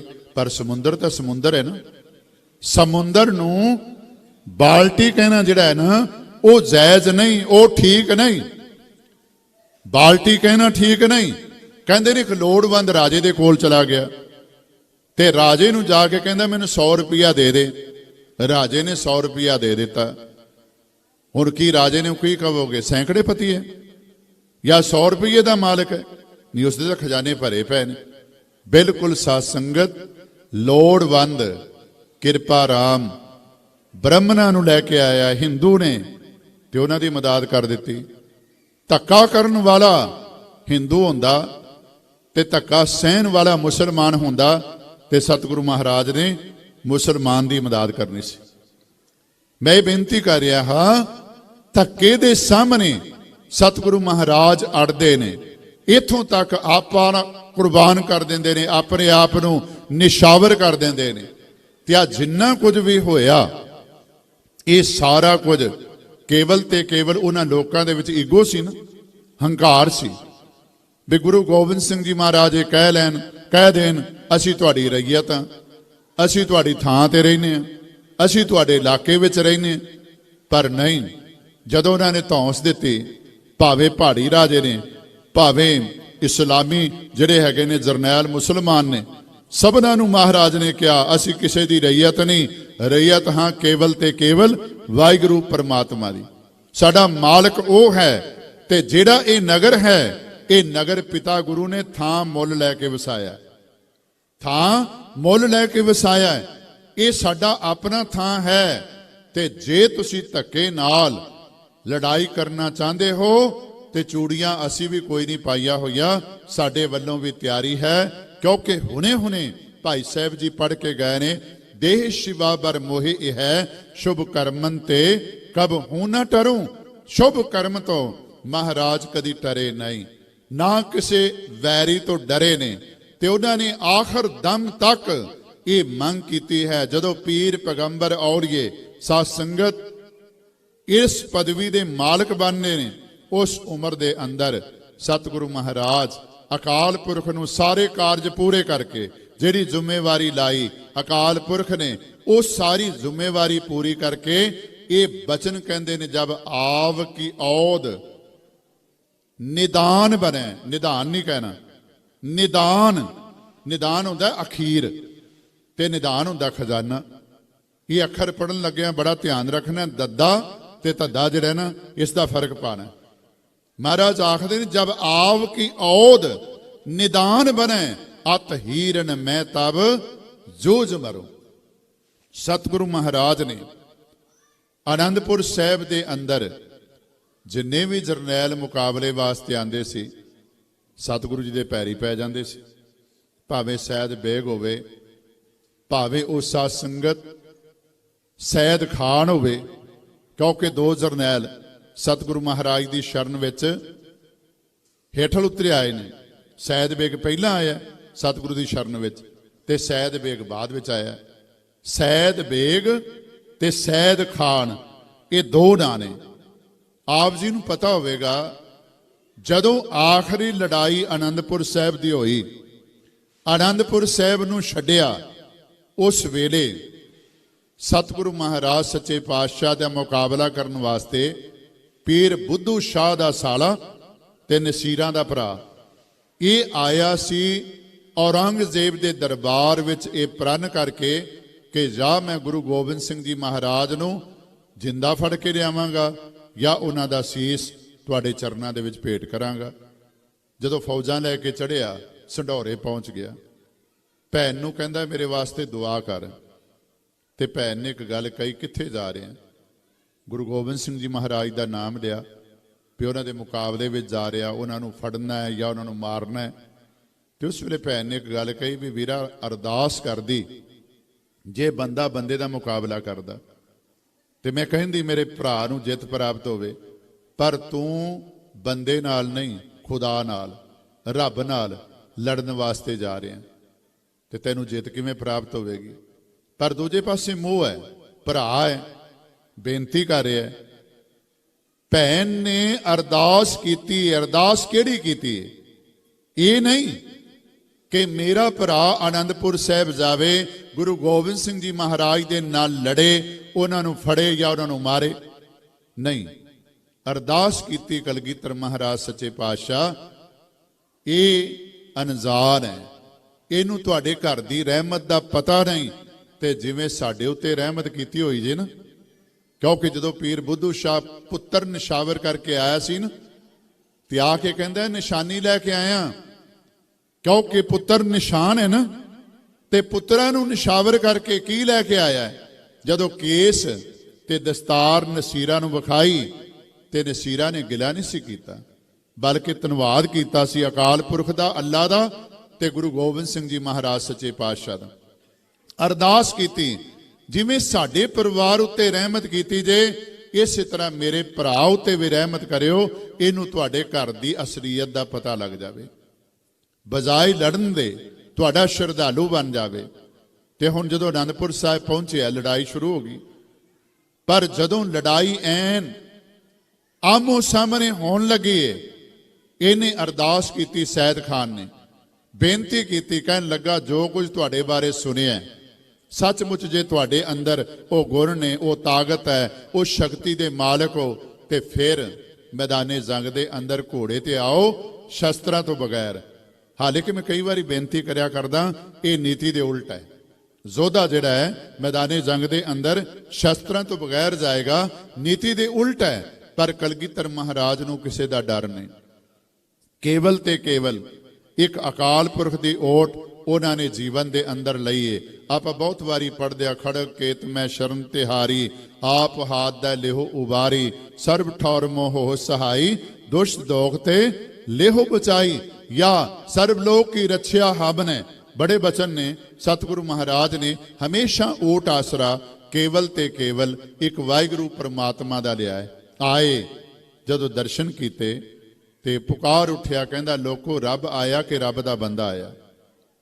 ਰੱਬ ਆਇਆ, ਰੱਬ ਦਾ ਬੰਦਾ ਆਇਆ, ਜਿਨੇ ਮੈਨੂੰ ਮਰੇ ਨੂੰ ਜਵਾ ਦਿੱਤਾ ਹੈ। ਸਤਿਗੁਰਾਂ ਦੇ ਚਰਨੀ ਪੈ ਗਿਆ, ਕਹਿਣ ਲੱਗਾ ਸਤਿਗੁਰੂ ਹੁਣ ਮੈਂ ਫੌਜਾਂ ਦਾ ਮੁਕਾਬਲਾ ਤੁਹਾਡੇ ਵਾਲੇ ਪਾਸੇ ਹੋ ਕੇ ਲੜਾਂਗਾ, ਕਰਾਂਗਾ। ਤੇ ਸਤਿਗੁਰੂ ਮਹਾਰਾਜ ਕਹਿਣ ਲੱਗੇ, ਨਹੀਂ ਸੈਦ ਖਾਨ, ਹੁਣ ਤੂੰ ਰਹਿੰਦੀ ਜ਼ਿੰਦਗੀ ਰੱਬ ਦੀ ਇਬਾਦਤ ਕਰ, ਰੱਬ ਦੀ ਬੰਦਗੀ ਕਰ। ਕਾਂਗੜ ਵੱਲ ਚਲਾ ਗਿਆ। ਹੁਣ ਜਦੋਂ ਕਾਂਗੜ ਵੱਲ ਗਿਆ ਤੇ ਜਦੋਂ ਮਹਾਰਾਜ ਸਾਰੇ ਸਾਕੇ ਵਰਤਾ ਕੇ ਨਾ ਸਰਸਾ ਵਾਲਾ, ਚਮਕੌਰ ਸਾਹਿਬ ਵਾਲਾ ਜਾਂ ਸਰਹੰਦ ਵਾਲਾ ਤੇ ਗਏ ਨੇ ਮਾਛੀਵਾੜੇ ਦੇ ਜੰਗਲਾਂ ਵਿੱਚੋਂ ਸਾਧ ਸੰਗਤ ਡੱਲੇ ਦੇ ਕੋਲ ਦਮਦਮਾ ਸਾਹਿਬ ਦੀ ਪਾਵਨ ਧਰਤੀ ਤੇ, ਉੱਥੇ ਜਾ ਕੇ ਫਿਰ ਇਹ ਮਿਲਿਆ ਸੈਦ ਖਾਨ। ਫਿਰ ਦੁਬਾਰਾ ਸਤਿਗੁਰੂ ਮਹਾਰਾਜ ਨੂੰ ਮਿਲਿਆ ਤੇ ਸਤਿਗੁਰੂ ਦੀ ਸ਼ਰਨ ਵਿੱਚ ਹੀ ਲਾਸ਼ ਤੱਕ ਜਿਹੜਾ ਹੈ ਨਾ, ਇਹ ਹਜ਼ੂਰ ਸਾਹਿਬ ਦੀ ਪਾਵਨ ਧਰਤੀ ਨੰਦੇੜ ਸਾਹਿਬ ਤੱਕ ਜਿਹੜਾ ਹੈ ਨਾ ਨਾਲ ਹੀ ਫਿਰ ਗਿਆ। ਇਹ ਮੈਂ ਬੇਨਤੀ ਕਰ ਰਿਹਾ, ਔਰੰਗਜ਼ੇਬ ਨੇ ਜਦੋਂ ਸੁਣਿਆ ਵੀ ਜਿਹੜਾ ਜਰਨੈਲ ਭੇਜਦਾ ਗੁਰੂ ਮਹਾਰਾਜ ਦਾ ਹੋ ਕੇ ਰਹਿ ਜਾਂਦਾ ਹੈ, ਤੇ ਉਸ ਵੇਲੇ ਉਹਨੇ ਫਿਰ ਸਾਰੇ ਦਿੱਲੀ ਵਾਲਾ ਸੂਬੇਦਾਰ, ਸੂਬਾ ਸਰਹੰਦ ਤੇ ਜੰਮੂ ਵਾਲਾ, ਕਸ਼ਮੀਰ ਵਾਲੇ ਜਿਹੜੇ ਸੀ, ਇਹਨਾਂ ਨੂੰ ਤੇ ਬਾਕੀ ਹੋਰ ਛੋਟੇ ਮੋਟੇ ਜਿਹੜੇ ਸੂਬੇਦਾਰ ਸੀ, ਇਹਨਾਂ ਸਾਰਿਆਂ ਨੂੰ ਇਕੱਠਾ ਨਾਲ 22 ਧਾਰ ਦੇ ਪਹਾੜੀ ਰਾਜਿਆਂ ਨੂੰ ਵੀ ਤੁਸੀਂ ਆਨੰਦਪੁਰ ਸਾਹਿਬ ਦੇ ਉੱਤੇ ਹਮਲਾ ਕਰੋ ਤੇ ਗੁਰੂ ਗੋਬਿੰਦ ਸਿੰਘ ਜੀ ਮਹਾਰਾਜ ਨੂੰ ਜਿਹੜਾ ਹੈ ਨਾ ਜਾਂ ਤਾਂ ਜਿੰਦਾ ਫੜੋ ਤੇ ਜਾਂ ਉਹਨਾਂ ਨੂੰ ਫਿਰ ਮਾਰ ਕੇ ਜਿਹੜਾ ਹੈ ਅਮਨ ਚੈਨ ਕਰਨਾ ਕਰੋ। ਤੇ ਉਸ ਵੇਲੇ ਸਾਰਿਆਂ ਨੇ ਇਕੱਠਾ ਹਮਲਾ ਕੀਤਾ ਤੇ ਸਤਿਗੁਰੂ ਮਹਾਰਾਜ ਨੇ ਮੁਕਾਬਲਾ ਵੀ ਕੀਤਾ। ਪਰ ਜਦੋਂ ਇਹ ਸਾਹਮਣੇ ਆਮਨੇ ਸਾਹਮਣੇ ਹੋ ਕੇ ਨਹੀਂ ਲੜ ਸਕੇ, ਇਹਨਾਂ ਨੇ ਘੇਰਾ ਪਾ ਲਿਆ। ਘੇਰਾ ਬਹੁਤ ਲੰਬਾ ਹੋ ਗਿਆ। ਅਖੀਰ ਵਿੱਚ ਇਹਨਾਂ ਨੇ ਸਾਧ ਸੰਗਤ ਸ਼ਸਤਰ ਦਾ ਮੁਕਾਬਲਾ ਛੱਡ ਕੇ ਸ਼ਾਸਤਰ ਦਾ ਮੁਕਾਬਲਾ ਕਰਨਾ ਚਾਹਿਆ। ਹੁਣ ਉਹ ਕੀ, ਗੀਤਾ ਜਾਂ ਕੁਰਾਨ? ਸ਼ਾਸਤਰ ਤੋਂ ਭਾਵ ਗੀਤਾ ਜਾਂ ਕੁਰਾਨ ਇਹਨਾਂ ਨੇ ਆਪਣੇ ਸਾਹਮਣੇ ਰੱਖੀ। ਇਧਰੋਂ ਪੰਡਤ ਭੇਜ ਦਿੱਤਾ, ਉਧਰੋਂ ਮੌਲਵੀ ਭੇਜ ਦਿੱਤਾ ਕਿ ਸਤਿਗੁਰੂ ਅਸੀਂ ਕਸਮ ਖਾਂਦੇ ਹਾਂ ਗੀਤਾ ਦੀ, ਅਸੀਂ ਕਸਮ ਖਾਂਦੇ ਹਾਂ ਗਾਂ ਦੀ, ਅਸੀਂ ਕਸਮ ਖਾਂਦੇ ਹਾਂ ਕੁਰਾਨ ਦੀ, ਤੁਸੀਂ ਕਿਰਪਾ ਕਰੋ ਇਹ ਨਗਰ ਜਿਹੜਾ ਨਾ ਇੱਕ ਵਾਰੀ ਛੱਡ ਕੇ ਚਲੇ ਜਾਓ। ਥੋੜਾ ਸਮਾਂ ਛੱਡਣ ਤੋਂ ਬਾਅਦ ਬੇਸ਼ੱਕ ਤੁਸੀਂ ਵਾਪਸ ਆ ਜਾਇਓ, ਅਸੀਂ ਤੁਹਾਡਾ ਕੁਝ ਨਹੀਂ ਵਿਗਾੜਾਂਗੇ, ਤੁਹਾਡੇ ਨਾਲ ਕੋਈ ਲੜੇਗਾ ਵੀ ਨਹੀਂ। ਇਥੋਂ ਤੱਕ ਔਰੰਗਜ਼ੇਬ ਦੇ ਦਸਤਖਤ ਕੀਤਾ ਹੋਇਆ ਕੁਰਾਨ ਵੀ ਆ ਗਿਆ। ਸਤਿਗੁਰੂ ਮਹਾਰਾਜ ਨੂੰ ਸਿੱਖਾਂ ਨੇ ਜਿਵੇਂ ਬਾਰ-ਬਾਰ ਬੇਨਤੀ ਕੀਤੀ, ਮਹਾਰਾਜ ਅੰਦਰ ਭੁੱਖੇ ਬਹਿ ਕੇ ਲੜਨ ਦੀ ਬਜਾਏ ਸਾਨੂੰ ਜਿਹੜਾ ਹੈ ਨਾ ਬਾਹਰ ਮੁਕਾਬਲਾ ਕਰਨਾ ਚਾਹੀਦਾ, ਤੇ ਜੇ ਕਸਮਾਂ ਖਾਂਦੇ ਨੇ ਤੇ ਫਿਰ ਸਾਨੂੰ ਜ਼ਰੂਰ ਚਲੇ ਜਾਣਾ ਚਾਹੀਦਾ। ਤੇ ਮੈਂ ਕਈ ਵਾਰੀ ਬੇਨਤੀ ਕਰਿਆ ਕਰਦਾ, ਸਾਧ ਸੰਗਤ ਉਹਨਾਂ ਸਤਕਾਰ ਗੀਤਾ ਦਾ ਸੱਚੇ ਤੋਂ ਸੱਚਾ ਹਿੰਦੂ ਵੀ ਨਹੀਂ ਕਰਦਾ ਹੋਣਾ, ਤੇ ਉਹਨਾਂ ਸਤਕਾਰ ਕੁਰਾਨ ਦਾ ਸੱਚੇ ਤੋਂ ਸੱਚਾ ਮੁਸਲਮਾਨ ਵੀ ਨਹੀਂ ਕਰਦਾ ਹੋਣਾ ਜਿੰਨਾ ਕਲਗੀਧਰ ਮਹਾਰਾਜ ਨੇ ਕੀਤਾ ਹੈ। ਗੀਤਾ ਉਤੇ ਇਤਵਾਰ, ਕੁਰਾਨ ਉਤੇ ਇਤਵਾਰ ਸਤਿਗੁਰੂ ਮਹਾਰਾਜ ਨੇ ਕੀਤਾ। ਹਾਲੇ ਉਹ ਇਹਨਾਂ ਦੀਆਂ ਕੋਝੀਆਂ ਨੀਤੀਆਂ ਨੂੰ ਜਾਣਦੇ ਸੀ ਤੇ ਆਪ ਜੀ ਨੂੰ ਪਤਾ ਹੈ, ਜਿਵੇਂ ਮਹਾਰਾਜ ਨੇ ਇਹਨਾਂ ਨੂੰ ਪਰਖਣ ਵਾਸਤੇ ਪਹਿਲਾ ਖਜ਼ਾਨੇ ਦਾ ਇੱਕ ਜਿਹੜਾ ਨਾ ਰੋਲਾ ਪਵਾਇਆ ਕਿ ਸਾਡਾ ਖਜ਼ਾਨਾ ਬਾਹਰ ਪਹਿਲਾਂ ਜਾਣ ਦਿਓ। ਖਜ਼ਾਨਾ ਨਹੀਂ ਸੀ, ਵਾਸਤਵ ਵਿੱਚ ਉਹ ਕੀ ਸੀ? ਸਾਧ ਸੰਗਤ ਟੁੱਟੇ ਪੁਰਾਣੇ ਸਮਾਨ ਤੇ ਉਹਨਾਂ ਵਿੱਚ ਕੋਈ ਚਾਹੀਦੀ ਚੀਜ਼ ਨਹੀਂ ਸੀ।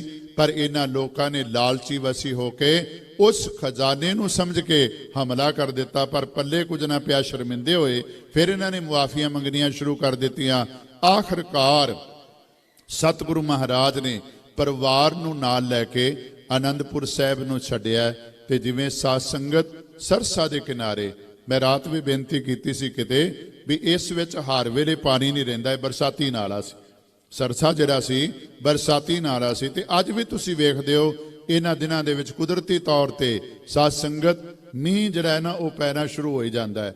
ਕਈ ਵਾਰੀ ਬਹੁਤਾ, ਕਈ ਵਾਰੀ ਘੱਟ। ਉਸ ਵੇਲੇ ਮੀਂਹ ਬਹੁਤ ਪਿਆ ਜਦੋਂ ਪਰਿਵਾਰ ਆਨੰਦਪੁਰ ਸਾਹਿਬ ਤੋਂ ਨਿਕਲਿਆ।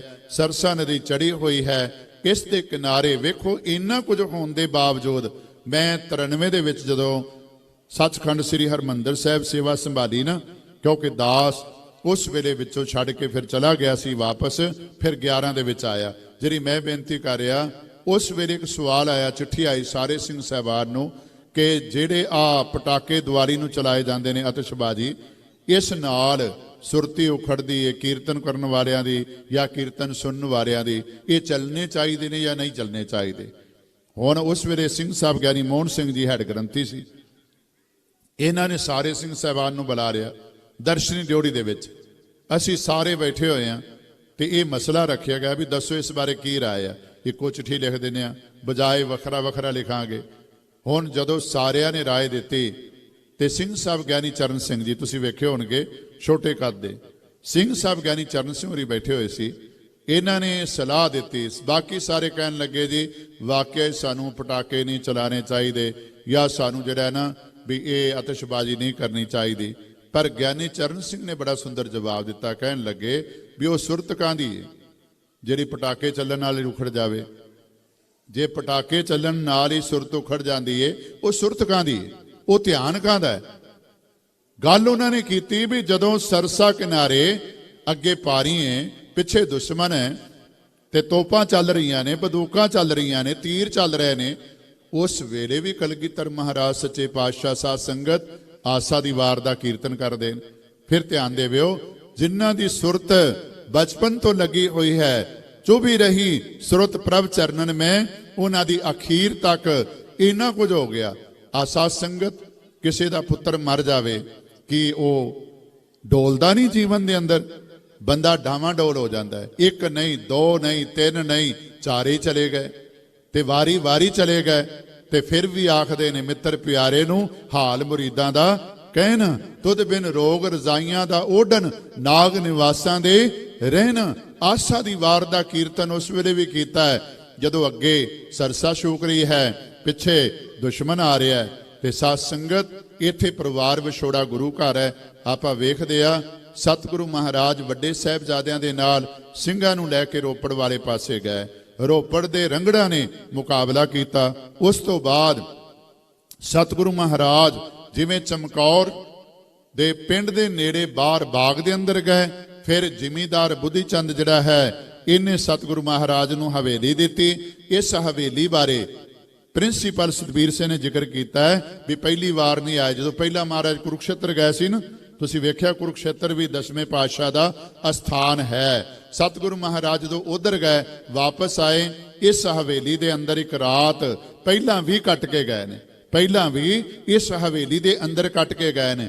ਅੱਜ ਦੁਬਾਰਾ ਫਿਰ ਇਹਨਾਂ ਹਾਲਾਤਾਂ ਦੇ ਵਿੱਚ ਜਦੋਂ ਸਾਧ ਸੰਗਤ ਬਸਤਰ ਭਿੱਜੇ ਹੋਏ ਨੇ, ਨਾ ਕੋਈ ਕੋਲ ਖਾਣ ਪੀਣ ਨੂੰ ਪਦਾਰਥ ਹੈ, ਹਵੇਲੀ ਦੇ ਅੰਦਰ ਆ ਕੇ ਟਿਕਾਣਾ ਕੀਤਾ, ਜ਼ਿਮੀਂਦਾਰ ਨੇ ਸੇਵਾ ਕੀਤੀ। ਉਸ ਵੇਲੇ ਜਦੋਂ ਸਾਧ ਸੰਗਤ ਬਾਗੀ ਬੰਦਿਆਂ ਦੀ ਇਮਦਾਦ ਕਰਨ ਦਾ ਰਿਜ਼ਲਟ ਕੀ ਸੀ?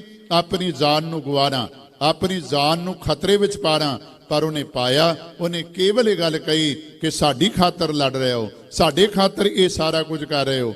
ਮਹਾਰਾਜ ਚਮਕੌਰ ਦੀ ਗੜੀ ਦੇ ਅੰਦਰ ਆ ਗਏ ਆਪਣੇ ਸਾਹਿਬਜ਼ਾਦੇ ਤੇ ਸਿੰਘਾਂ ਦੇ ਸਹਿਤ। ਦੂਜੇ ਪਾਸੇ ਮਾਤਾ ਸੁੰਦਰ ਕੌਰ ਜੀ, ਮਾਤਾ ਸਾਹਿਬ ਕੌਰ ਜੀ ਭਾਈ ਮਨੀ ਸਿੰਘ ਜੀ ਦੇ ਨਾਲ ਦਿੱਲੀ ਵੱਲ ਚਲੇ ਗਏ ਤੇ ਮਾਤਾ ਗੰਗਾ ਜੀ ਤੇ ਨਾਲ ਦੋਵੇਂ ਛੋਟੇ ਸਾਹਿਬਜ਼ਾਦੇ ਬਾਬਾ ਜੋਰਾਵਰ ਸਿੰਘ ਜੀ ਤੇ ਬਾਬਾ ਫਤਿਹ ਸਿੰਘ ਜੀ ਸਾਰੀ ਸੰਗਤ ਕੁੰਮੇ ਮਾਸ਼ਕੀ ਦੀ ਝੁੱਗੀ ਦੇ ਵਿੱਚ ਝੌਂਪੜੀ ਦੇ ਵਿੱਚ ਰਹਿ ਤੇ ਉੱਥੇ ਲక్ష్ਮੀ ਨਾਮ ਦੀ ਬ੍ਰਹਮਣੀ ਨੇ ਭੋਜਨ ਲਿਆ ਕੇ ਛਕਾਇਆ। ਫਿਰ ਗੰਗੂ ਆਪਣੇ ਘਰ ਦੇ ਅੰਦਰ ਲੈ ਗਿਆ। ਪਹਿਲਾ ਸਾਕਾ ਜਿਵੇਂ ਸਾਧ ਸੰਗਤ ਚਮਕੌਰ ਦਾ ਵਾਪਰਿਆ, ਸਤਿਗੁਰੂ ਮਹਾਰਾਜ ਨੂੰ ਡਰਾਉਣ ਧਮਕਾਉਣ ਦੇ ਯਤਨ ਕੀਤੇ ਗਏ।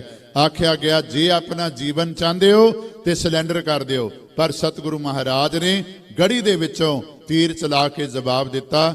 ਇਧਰੋਂ ਵੀ ਹਮਲਾ ਹੋ ਗਿਆ। ਪਹਿਲਾ ਨਾਰਖਾਂ ਕੰਧ ਨੂੰ ਟੱਪਣਾ ਚਾਹੁੰਦਾ ਹੈ, ਅੰਦਰ ਜਾ ਕੇ ਲੜਨਾ ਚਾਹੁੰਦਾ ਹੈ, ਉਹਨੂੰ ਵੀ ਸਤਿਗੁਰੂ ਮਹਾਰਾਜ ਨੇ ਧਰਤੀ ਤੇ ਸੁੱਟਿਆ। ਗਰੀ ਖਾਂ ਆ ਗਿਆ, ਉਹਨੂੰ ਵੀ ਧਰਤੀ ਤੇ ਸੁੱਟਿਆ।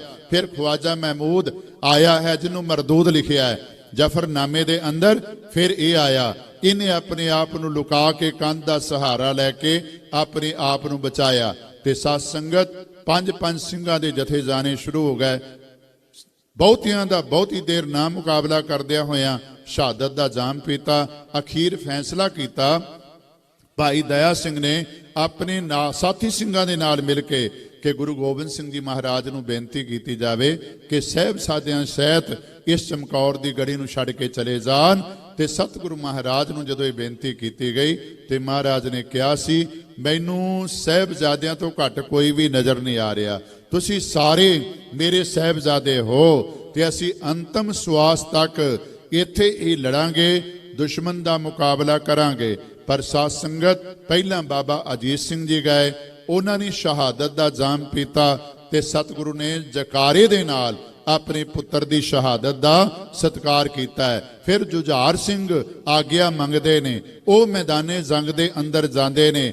ਬਹੁਤਿਆਂ ਦਾ ਬਹੁਤੀ ਦੇਰ ਮੁਕਾਬਲਾ ਨਾ ਕਰਦਿਆਂ ਹੋਇਆਂ ਸ਼ਹਾਦਤ ਦਾ ਜਾਮ ਪੀਂਦੇ ਨੇ ਤੇ ਸਤਿਗੁਰੂ ਮਹਾਰਾਜ ਫਿਰ ਆਪਣੇ ਪੁੱਤਰ ਦੀ ਸ਼ਹਾਦਤ ਦਾ ਜਕਾਰੇ ਦੇ ਨਾਲ ਜਿਹੜਾ ਨਾ ਉਹ ਸਤਿਕਾਰ ਕਰਦੇ ਨੇ। ਤੇ ਅਖੀਰ ਰਾਤ ਪੈ ਜਾਂਦੀ, ਸੋਦਰ ਦਾ ਪਾਠ ਹੁੰਦਾ ਹੈ ਤੇ ਸਤਿਗੁਰੂ ਮਹਾਰਾਜ ਆਪਣਾ ਫੈਸਲਾ ਸੁਣਾਉਂਦੇ ਨੇ ਕਿ ਸਵੇਰੇ ਅਸੀਂ ਆਪ ਆਪਣਾ ਜਥਾ ਲੈ ਕੇ ਸਿੰਘਾਂ ਨੂੰ ਲੈ ਕੇ ਮੈਦਾਨੇ ਜੰਗ ਦੇ ਅੰਦਰ ਜੂਝਾਂਗੇ। ਭਾਈ ਦਇਆ ਸਿੰਘ ਨੇ ਪਹਿਲਾਂ ਵਿਅਕਤੀਗਤ ਰਿਕੁਐਸਟ ਕੀਤੀ, ਬੇਨਤੀ ਕੀਤੀ, ਪਰ ਸਤਿਗੁਰੂ ਮਹਾਰਾਜ ਨੇ ਇਨਕਾਰੀ ਕਰ ਦਿੱਤੀ। ਫਿਰ ਪੰਥ ਦੇ ਰੂਪ ਵਿੱਚ ਪੰਜਾਂ ਨੇ ਮਿਲ ਕੇ ਫੈਸਲਾ ਕੀਤਾ, ਸਤਿਗੁਰੂ ਨੂੰ ਫੈਸਲਾ ਸੁਣਾਇਆ ਤੇ ਸਤਿਗੁਰੂ ਮਹਾਰਾਜ ਨੇ ਇਹਨਾਂ ਦੇ ਫੈਸਲੇ ਨੂੰ ਪ੍ਰਵਾਨ ਕੀਤਾ। ਆਖਿਆ ਅਸੀਂ ਜਾਵਾਂਗੇ, ਪਰ ਚੁੱਪ ਕਰਕੇ ਨਹੀਂ, ਤਾੜੀ ਮਾਰ ਕੇ। ਅੱਜ ਵੀ ਤਾੜੀ ਸਾਹਿਬ ਗੁਰਦੁਆਰਾ ਹੈ। ਭਾਈ ਦਇਆ ਸਿੰਘ, ਧਰਮ ਸਿੰਘ ਤੇ ਮਾਨ ਸਿੰਘ ਸਤਿਗੁਰੂ ਮਹਾਰਾਜ ਦੇ ਨਾਲ ਨਿਕਲੇ। ਸਤਿਗੁਰੂ ਮਹਾਰਾਜ ਨੇ ਇਹ ਗੱਲ ਕਹੀ ਕਿ ਹਿੰਦ ਦਾ ਪੀਰ ਜਾ ਰਿਹਾ ਹੈ। ਸਤਿਗੁਰੂ ਮਹਾਰਾਜ ਨੇ ਜਦੋਂ ਉੱਚੀ ਆਵਾਜ਼ ਵਿੱਚ ਤਾੜੀ ਮਾਰ ਕੇ ਇਹ ਗੱਲ ਕਹੀ, ਦੁਸ਼ਮਣ ਦੇ ਅੰਦਰ ਭਗਦੜ ਮਚ ਗਈ। ਤੇ ਇੱਕ ਮਿਸਾਲਚੀ ਸਤਿਗੁਰੂ ਮਹਾਰਾਜ ਨੂੰ ਵੇਖਣਾ ਚਾਹੁੰਦਾ ਹੈ। ਸਤਿਗੁਰੂ ਨੇ ਤੀਰ ਦਾ ਨਿਸ਼ਾਨਾ ਬਣਾ ਕੇ ਪਹਿਲਾਂ ਮਿਸਾਲ ਧਰਤੀ ਉੱਤੇ ਸਟਵਾਈ ਤੇ ਫਿਰ ਆਪਣੇ ਸਾਥੀਆਂ ਦੇ ਸਹਿਤ ਇਥੋਂ ਨਿਕਲੇ ਨੇ ਸਤਿਗੁਰੂ ਮਹਾਰਾਜ ਮਾਛੀਵਾੜੇ ਤੋਂ। ਸਾਧ ਸੰਗਤ ਜਿਵੇਂ ਅੱਗੇ ਮੁਗਤਸਰ ਦੀ ਲੜਾਈ ਕਰਕੇ ਦਮਦਮਾ ਸਾਹਿਬ ਪਹੁੰਚਦੇ ਨੇ, ਦੂਜੇ ਪਾਸੇ ਸਤਿਗੁਰੂ ਮਹਾਰਾਜ ਦੇ ਸਾਹਿਬਜ਼ਾਦੇ ਲਾਲਚ ਵਸੀ ਹੋ ਕੇ, ਕਿਉਂਕਿ ਪਾਪ ਬੁਰਾ ਪਾਪੀ ਕੋ ਪਿਆਰਾ, ਕਿਉਂਕਿ ਜਿਉ ਕੂਕਰ ਹਰਕਾਇਆ ਧਾਵੈ ਦੈਂ ਦਿਸ ਜਾਏ, ਲੋਭੀ ਲਜੰਤ ਨ ਜਾਣੇ, ਭਖ ਅਭਖ ਸਭ ਖਾਏ। ਗੰਗੂ ਨੂੰ ਮਾਇਆ ਨੇ ਹੀ ਕੇਵਲ ਤੇ ਕੇਵਲ ਅੰਨਾ ਕਰ ਦਿੱਤਾ। ਜਿਨ੍ਹਾਂ ਦਾ ਨਮਕ ਖਾਦਾ ਅੱਜ ਨਮਕ ਹਰਾਮੀ ਹੋ ਗਿਆ। ਤੇ ਸਾਧ ਸੰਗਤ ਜਾ ਕੇ ਚੁਗਲੀ ਕੀਤੀ, ਜਾਨੀ ਖਾਂ ਤੇ ਮਾਨੀ ਖਾਂ ਨੇ ਜਿਵੇਂ ਕੈਦ ਕਰ ਲੈ, ਮੁਰੰਡੇ ਰੱਖੇ, ਸਰਹੰਦ ਪਹੁੰਚਾਇਆ ਗਿਆ। 3 ਦਿਨ ਪੇਸ਼ੀਆ ਹੋਈਆ। ਸਤਿਗੁਰੂ ਮਹਾਰਾਜ ਦੇ ਸਾਹਿਬਜ਼ਾਦਿਆਂ ਨੂੰ ਡੁਲਾਉਣ ਦਾ ਯਤਨ ਕੀਤਾ ਗਿਆ, ਪਰ ਬਾਬਾ ਫਰੀਦ ਜੀ ਦਾ ਕਥਨ ਹੈ, ਫਰੀਦਾ ਦੁਨੀ ਵਜਾਈ ਵੱਜਦੀ, ਤੂੰ ਵੀ ਵੱਜੈ ਨਾਲ, ਸੋਈ ਜਿਉ ਨਾ ਵੱਜਦਾ, ਜਿਸ ਅੱਲਾ ਕਰਦਾ ਸਾਰ। ਲੋਕ ਲੋਕਾਂ ਦੇ ਬੁਲਾਇਆਂ ਬੋਲਦੇ ਨੇ, ਪਰ ਸਾਹਿਬਜ਼ਾਦਿਆਂ ਨੂੰ ਬੁਲਾਉਣ ਦਾ ਬੜਾ ਯਤਨ ਕੀਤਾ ਗਿਆ। ਉਹਨਾਂ ਨੂੰ ਲਾਲਚ ਵੀ ਬੜੇ ਦਿੱਤੇ ਗਏ, ਪਰ ਗੁਰੂ ਗੋਬਿੰਦ ਸਿੰਘ ਜੀ ਮਹਾਰਾਜ ਦੇ ਸਾਹਿਬਜ਼ਾਦਿਆਂ ਨੇ ਸਾਧ ਸੰਗਤ ਜਿਵੇਂ ਕੇਵਲ ਤੇ ਕੇਵਲ ਧਰਮ ਤੇ ਡਟੇ ਰਹਿਣ ਦੀ ਗੱਲ ਕੀਤੀ, ਬਾਕੀ ਸਾਰਿਆਂ ਨੂੰ ਜਿਹੜਾ ਨਾ ਪੈਰ ਦੀ ਨੋਕ ਤੇ ਰੱਖਿਆ। ਜਿਵੇਂ ਖਿੜਕੀ ਵਿੱਚੋਂ ਵੀ ਲੰਘੇ ਤੇ ਪਹਿਲਾਂ ਪੈਰ ਚਰਨ ਜੁੱਤੀ ਦੇ ਸਹਿਤ ਟੰਗਾਏ ਤੇ ਫਿਰ ਸੀਸ ਕੱਢਿਆ। ਉਹਨਾਂ ਲੋਕਾਂ ਦੇ ਸਿਰ ਸ਼ਰਮ ਦੇ ਨਾਲ ਝੁਕ ਗਏ। ਪਰ ਸਾਧ ਸੰਗਤ ਚਮਚੇ ਉਸ ਵੇਲੇ ਵੀ ਸੀ, ਚਮਚੇ ਅੱਜ ਵੀ ਨੇ। ਅੱਜ ਵੀ ਜਿਹੜੇ ਨੇ ਝੋਲੀ ਚੁੱਕ ਬੜੇ ਹੈਗੇ ਨੇ, ਜਿਹੜੇ ਗੁਰਮਤ ਦੇ ਸਿਧਾਂਤਾਂ ਨੂੰ ਤਰੋੜਨਾ ਮਰੋੜਨਾ ਆਪਣੀ ਤਾਕਤ ਦੇ ਨਾਲ ਚਾਹੁੰਦੇ ਨੇ। ਉਸ ਵੇਲੇ ਵੀ ਸੁੱਚਾਨੰਦ ਵਰਗਿਆਂ ਦੀ ਕਮੀ ਨਹੀਂ, ਗੰਗੂ ਵਰਗਿਆਂ ਦੀ ਕਮੀ ਨਹੀਂ। ਸਤਿਗੁਰੂ ਮਹਾਰਾਜ ਸੱਚੇ ਪਾਤਸ਼ਾਹ ਦੇ ਸਾਹਿਬਜ਼ਾਦਿਆਂ ਉੱਤੇ ਫਤਵਾ ਜਾਰੀ ਕੀਤਾ ਗਿਆ, ਉਮਰ ਛੋਟੀ ਏ, ਸੀਰਖੌਰ ਨੇ, ਇਹਨਾਂ ਨੂੰ ਸ਼ਹੀਦ ਨਹੀਂ ਕੀਤਾ ਜਾ ਸਕਦਾ। ਪਰ ਸੁੱਚਾਨੰਦ ਨੇ ਨਾਲ ਹੀ ਕਹਿ ਦਿੱਤਾ ਇਹ ਸਪੋਲੀਏ ਦੇ ਬੱਚੇ ਸਪੋਲੀਏ ਨੇ, ਸੱਪ ਦੇ ਬੱਚੇ ਸੱਪ ਨੇ, ਭੇੜੀਏ ਦੇ ਬੱਚੇ ਭੇੜੀਏ ਨੇ। ਇੱਕ ਗੁਰੂ ਗੋਬਿੰਦ ਸਿੰਘ ਜੀ ਨੂੰ ਦਬਾਣਾ ਬੜਾ ਔਖਾ ਹੋਇਆ ਪਿਆ, ਫੜਨਾ ਔਖਾ ਹੋਇਆ ਪਿਆ। ਇਹ ਚਾਰ ਨੇ, ਭਾਵ ਦੋ ਜਿਹੜੇ ਨੇ ਪਹਿਲਾਂ ਸ਼ਹੀਦ ਹੋ ਚੁੱਕੇ ਨੇ, ਪਰ ਨਾਲ ਹੀ ਕਹਿਣ ਲੱਗੇ ਇਹਨਾਂ ਨੇ ਵੀ ਖੜੂਦ ਬਣਾਉਣਾ ਹੈ। ਇਸ ਵਾਸਤੇ ਇਹਨਾਂ ਦਾ ਸਾਨੂੰ ਜਿਹੜਾ ਕੰਮ ਕਰ ਦੇਣਾ ਚਾਹੀਦਾ ਹੈ। ਸਾਧ ਸੰਗਤ, ਇਹ ਸਾਰੀਆਂ ਗੱਲਾਂ ਕਰਕੇ ਜਿਵੇਂ ਸ਼ੇਰ ਮੁਹੰਮਦ ਨੂੰ ਜਿਹੜਾ ਨਾ, ਜਿਹੜਾ ਮਲੇਰ ਕੋਟੜੀਆ ਨਵਾਬ ਹੈ, ਨਾਰ ਖਾਂ ਦਾ ਭਰਾ ਹੈ, ਜਿਹੜਾ ਗੁਰੂ ਗੋਬਿੰਦ ਸਿੰਘ ਜੀ ਮਹਾਰਾਜ ਦੇ ਕੋਲੋਂ ਅਜੇ ਦਿਨ ਹੀ ਹੋਏ ਨੇ ਮਰਿਆ ਹੈ, ਉਸ ਨੂੰ ਕਿਹਾ ਗਿਆ ਵੀ ਇਹ ਸਬਾਬ ਦਾ ਕੰਮ ਤੂੰ ਕਰ ਲੈ, ਇਹ ਕੰਮ ਤੇਰੇ ਹਿੱਸੇ ਵਿੱਚ ਆਂਦਾ ਹੈ। ਪਰ ਉਹਨੇ ਕਹਿ ਦਿੱਤਾ ਵੀ ਮੇਰਾ ਭਰਾ ਮੈਦਾਨੇ ਜੰਗ ਦੇ ਅੰਦਰ ਮਰਿਆ, ਹਾਂ ਗੁਰੂ ਗੋਬਿੰਦ ਸਿੰਘ ਜੀ ਮਹਾਰਾਜ ਮਿਲਣਗੇ, ਉਹਨਾਂ ਦਾ ਮੁਕਾਬਲਾ ਮੈਂ ਜ਼ਰੂਰ ਕਰਨ ਦੇ ਲਈ ਤਿਆਰ ਹਾਂ, ਉਹਨਾਂ ਕੋਲੋਂ ਬਦਲਾ ਵੀ ਲਵਾਂਗਾ। ਪਰ ਸ਼ੀਰਖੋਰ ਬੱਚਿਆਂ ਨੂੰ ਮਾਰਨਾ ਜਾਂ ਸ਼ਹੀਦ ਕਰਨਾ ਜਾਂ ਇਹਨਾਂ ਨੂੰ ਜਾਨੋਂ ਖਤਮ ਕਰਨਾ, ਇਹ ਇਸਲਾਮ ਦਾ ਧਰਮ ਨਹੀਂ। ਹਾਂ ਦਾ ਨਾਰਾ ਮਾਰਿਆ ਤੇ ਚਲਾ ਗਿਆ ਕਚਹਿਰੀ ਦੇ ਵਿੱਚੋਂ ਉੱਠ ਕੇ। ਪਰ ਸਾਧ ਸੰਗਤ, ਸੁੱਚਾਨੰਦ ਕਹਿੰਦਾ ਹੈ ਜੇ ਤੁਹਾਨੂੰ ਲੱਗਦਾ ਬੱਚੇ ਨੇ ਤੇ ਫਿਰ ਆਪਾਂ ਹੁਣੇ ਪਰਖ ਲੈਨੇ ਆ। 3 ਦੁਕਾਨਾਂ ਬਾਹਰ ਲਾਈਆਂ ਗਈਆਂ, ਇੱਕ ਖਡੌਣਿਆਂ ਦੀ, ਇੱਕ ਸ਼ਸਤਰਾਂ ਦੀ ਤੇ ਇੱਕ ਮਠਿਆਈ ਦੀ। ਹੁਣ ਜਦੋਂ ਕਹਿਣ ਲੱਗਾ ਵੀ ਜੇ ਹੋਏ ਬੱਚੇ ਖਡੌਣਿਆਂ ਵੱਲ ਜਾਣਗੇ, ਜੇ ਹੋਏ ਬੱਚੇ ਮਠਿਆਈ ਵੱਲ ਜਾਣਗੇ, ਪਰ ਜੇ ਬਗਾਵਤ ਕਰਨ ਤੇ ਤੁਲੇ ਹੋਏ ਨੇ ਫਿਰ ਸ਼ਸਤਰਾਂ ਵੱਲ ਜਾਣਗੇ। ਤੇ ਸਾਹਿਬਜ਼ਾਦਿਆਂ ਨੂੰ ਬਾਹਰ ਭੇਜਿਆ ਗਿਆ, ਦੁਕਾਨਾਂ ਤੇ ਪਹੁੰਚੇ। ਸਭ ਤੋਂ ਪਹਿਲਾਂ ਜਾ ਕੇ ਦੁਨਾਲੀ ਬਾਬਾ ਜੁਝਾਰ ਸਿੰਘ ਨੇ ਆਪਣੇ ਗਲ ਦੇ ਅੰਦਰ ਪਾਈ। ਨੇਜਾ ਸ਼ਸਤਰਾਂ ਦੇ ਵਿੱਚੋਂ ਬਾਬਾ ਫਤਿਹ ਸਿੰਘ ਨੇ ਆਪਣੇ ਸਰੀਰ ਤੇ ਧਾਰਨ ਕੀਤਾ। ਸੁੱਚਾਨੰਦ ਕਹਿਣ ਲੱਗਾ ਹੁਣ ਤੁਹਾਡੀ ਤਸੱਲੀ ਹੈ, ਫਤਵਾ ਲੱਗ ਗਿਆ ਕਿ ਇਹਨਾਂ ਨੂੰ ਨੀਹਾਂ ਦੇ ਵਿੱਚ ਸ਼ਹੀਦ ਕੀਤਾ ਜਾਵੇ। ਪਰ ਉਸ ਤੋਂ ਪਹਿਲਾਂ ਸਾਧ ਸੰਗਤ, ਵਿਦਵਾਨਾਂ ਦੇ ਆਪਾਂ ਬਚਨ ਪੜ੍ਹੀਏ, ਕਹਿੰਦੇ ਨੇ ਸ਼ਹੀਦ ਕਰਨ ਤੋਂ ਪਹਿਲਾਂ ਇਹਨਾਂ ਨੂੰ ਸ਼ਮਕਾਂ ਵੀ ਮਾਰਿਆ ਗਿਆ। ਜਿਵੇਂ ਤੂਤ ਦੀ ਸ਼ਮਕ ਹੁੰਦੀ ਨਾ, ਉਸ ਨਾਲ ਵੀ ਕੁੱਟਿਆ ਗਿਆ। ਤੇ ਨਾਲ ਹੀ ਕਹਿੰਦੇ ਨੇ ਭਾਵੇਂ ਛੋਟੀ ਉਮਰ ਦੇ ਬੱਚੇ ਨੇ, ਇਹਨਾਂ ਨੂੰ ਪਿੱਪਲ ਦੇ ਨਾਲ ਬੰਨ ਕੇ ਗਲੇਲੇ ਵੀ ਮਾਰੇ ਗਏ। ਤੇ ਅਖੀਰ ਕੀ ਹੋਇਆ, ਨੀਹਾਂ ਦੇ ਵਿੱਚ ਜਦੋਂ ਖੜੇ ਕਰ ਦਿੱਤੇ ਗਏ, ਕੰਧ ਡਿੱਗ ਪਈ। ਫਿਰ ਇਹਨਾਂ ਨੂੰ ਮਾਤਾ ਜੀ ਦੇ ਕੋਲ ਠੰਡੇ ਬੁਰਜ ਦੇ ਅੰਦਰ ਲਿਆਏ। ਉਸ ਤੋਂ ਬਾਅਦ ਅਗਲੀ ਪੇਸ਼ੀ ਹੋਈ। ਤੇ ਜਿਵੇਂ ਸਾਧ ਸੰਗਤ ਇਹਨਾਂ ਨੂੰ ਜਿਹੜਾ ਹੈ ਗੋਡਿਆਂ ਦੇ ਥੱਲੇ ਰੱਖ ਕੇ ਸ਼ਸਤਰ ਦੇ ਨਾਲ, ਜਿਵੇਂ ਆਪਾਂ ਸ਼ੁਰਾ ਕਹਿੰਦੇ ਆ, ਇਹ ਗੱਲ ਢਾਡੀ ਭਾਈ ਸੋਹਣ ਸਿੰਘ ਸੀਤਲ ਨੇ ਵੀ ਲਿਖੀ ਹੈ, ਹੋਰ ਵਿਦਵਾਨਾਂ ਨੇ ਵੀ ਲਿਖੀ ਹੈ ਕਿ ਇਹਨਾਂ ਨੂੰ ਲੰਬੇ ਪਾ ਕੇ ਧਰਤੀ ਦੇ ਉੱਤੇ ਸਾਹਿਬਜ਼ਾਦਾ ਬਾਬਾ ਜੁਝਾਰ ਸਿੰਘ ਜੀ, ਬਾਬਾ ਜੋਰਾਵਰ ਸਿੰਘ ਜੀ ਤੇ ਬਾਬਾ ਫਤਿਹ ਸਿੰਘ ਜੀ, ਇਹਨਾਂ ਨੂੰ ਜਿਵੇਂ ਭਾਵ ਸ਼ੁਰੇ ਦੇ ਨਾਲ ਛਾਤੀ ਦੇ ਉੱਤੇ ਗੋਡੇ ਰੱਖ ਕੇ ਚੀਰਿਆ ਗਿਆ। ਉਸ ਤੋਂ ਬਾਅਦ ਸੰਸਕਾਰ ਕਰਨ ਦੀ ਗੱਲ ਆਈ। ਟੋਡਰ ਮੱਲ ਨੇ ਜਿਵੇਂ ਸਾਧ ਸੰਗਤ ਆਪਾ ਕੁਰਬਾਨ ਕਰਕੇ ਸਭ ਕੁਝ ਜੋ ਕੁਝ ਉਸ ਕੋਲ ਰਾਸ ਪੂੰਜੀ ਸੀ, ਉਹਨੂੰ ਇਹਨਾਂ ਦੇ ਸਾਹਮਣੇ ਭੇਟਾ ਕਰਕੇ ਆ ਜੋਤੀ ਸਰੂਪ ਵਾਲੀ ਥਾਂ ਜਿਹੜੀ ਹੈ ਇਹ ਖਰੀਦੀ। ਤੇ ਇੱਥੇ ਸਾਹਿਬਜ਼ਾਦਿਆਂ ਦਾ ਸੰਸਕਾਰ ਜਿਵੇਂ ਕੀਤਾ ਗਿਆ। ਮੈਂ ਬੇਨਤੀ ਕਰਾਂਗਾ ਸਾਧ ਸੰਗਤ, ਆਪਾਂ ਸਾਰਿਆਂ ਨੂੰ ਇਹ ਦਿਹਾੜੇ ਮਨਾਉਂਦਿਆਂ ਹੋਇਆ ਚੇਤੇ ਰੱਖਣਾ ਚਾਹੀਦਾ ਹੈ। मैथिली शरण गुप्त ने गल कही है, जिस कुल कौम जात के बच्चे दे सकते हैं यो कुर्बान, हो सकते हैं यो बलद कुर्बान, उस कौम दा वर्तमान किश भी हो, भविष्य है महा महान। जिहड़ा भविष्य है ना बड़ा महान। ये मैथिली शरण गुप्त लिखता है, कहता जिस कौम कुल जात के बच्चे दे सकते हैं यो बलिदान, उसका वर्तमान कुछ भी हो, भविख है महा महान। ते जिस गुरु की आप गल कर रहे हैं, गाथा कर रहे हैं ना साध संगत, दुनिया के अंदर कोई पुत्रा करके महान होंदा है, कोई प्यो करके महान होंदा है, कोई अपने कारनामियां करके महान होंदा है। पर गुरु गोबिंद सिंह जी महाराज अपने कारनामियां करके भी महान, पुत्रां दे कारनामियां करके भी महान, ते पिता दे कारनामियां करके भी महान हन। ऐसे गुरु ਨੂੰ ਕੇਵਲ ਤੇ ਕੇਵਲ ਨਮਸਕਾਰ ਕਰਨੀ ਬਣ ਆਂਦੀ ਹੈ। ਤੇ ਇਹ ਬਚਨ ਸਾਨੂੰ ਕੇਵਲ ਪੜਨ ਵਾਸਤੇ ਨਹੀਂ ਦਿੱਤੇ। ਪੀਵੋ ਪੌਲ ਖੰਡੇ ਧਾਰ ਹੋਏ ਜਨਮ ਸੁਹੇਲਾ, ਅਸੀਂ ਬਾਣੀ ਤੇ ਬਾਣੀ ਦੇ ਧਾਰਨੀ ਹੋ ਕੇ ਗੁਰੂ ਦੀ ਕਿਰਪਾ ਦੇ ਪਾਤਰ ਬਣੀਏ। ਖੰਡੇ ਬਾਟੇ ਦਾ ਅੰਮ੍ਰਿਤ ਛਕ ਕੇ ਸਾਧ ਸੰਗਤ ਗੁਰੂ ਵਾਲੇ ਬਣ ਕੇ ਗੁਰੂ ਕੀਆਂ ਖੁਸ਼ੀਆਂ ਆਪਣੇ ਜੀਵਨ ਦੇ ਅੰਦਰ ਪ੍ਰਾਪਤ ਕਰੀਏ। ਇੰਨੇ ਕੁ ਬਚਨ ਆਪ ਜੀ ਦੇ ਨਾਲ ਸਾਂਝੇ ਕਰਦਾ ਹੋਇਆ ਵਿਚਾਰਾਂ ਨੂੰ ਸੰਕੋਚਦਾ ਹਾਂ ਜੀ। ਭੁੱਲਾਂ ਚੁੱਕਾਂ ਦੀ ਖਿਮਾ।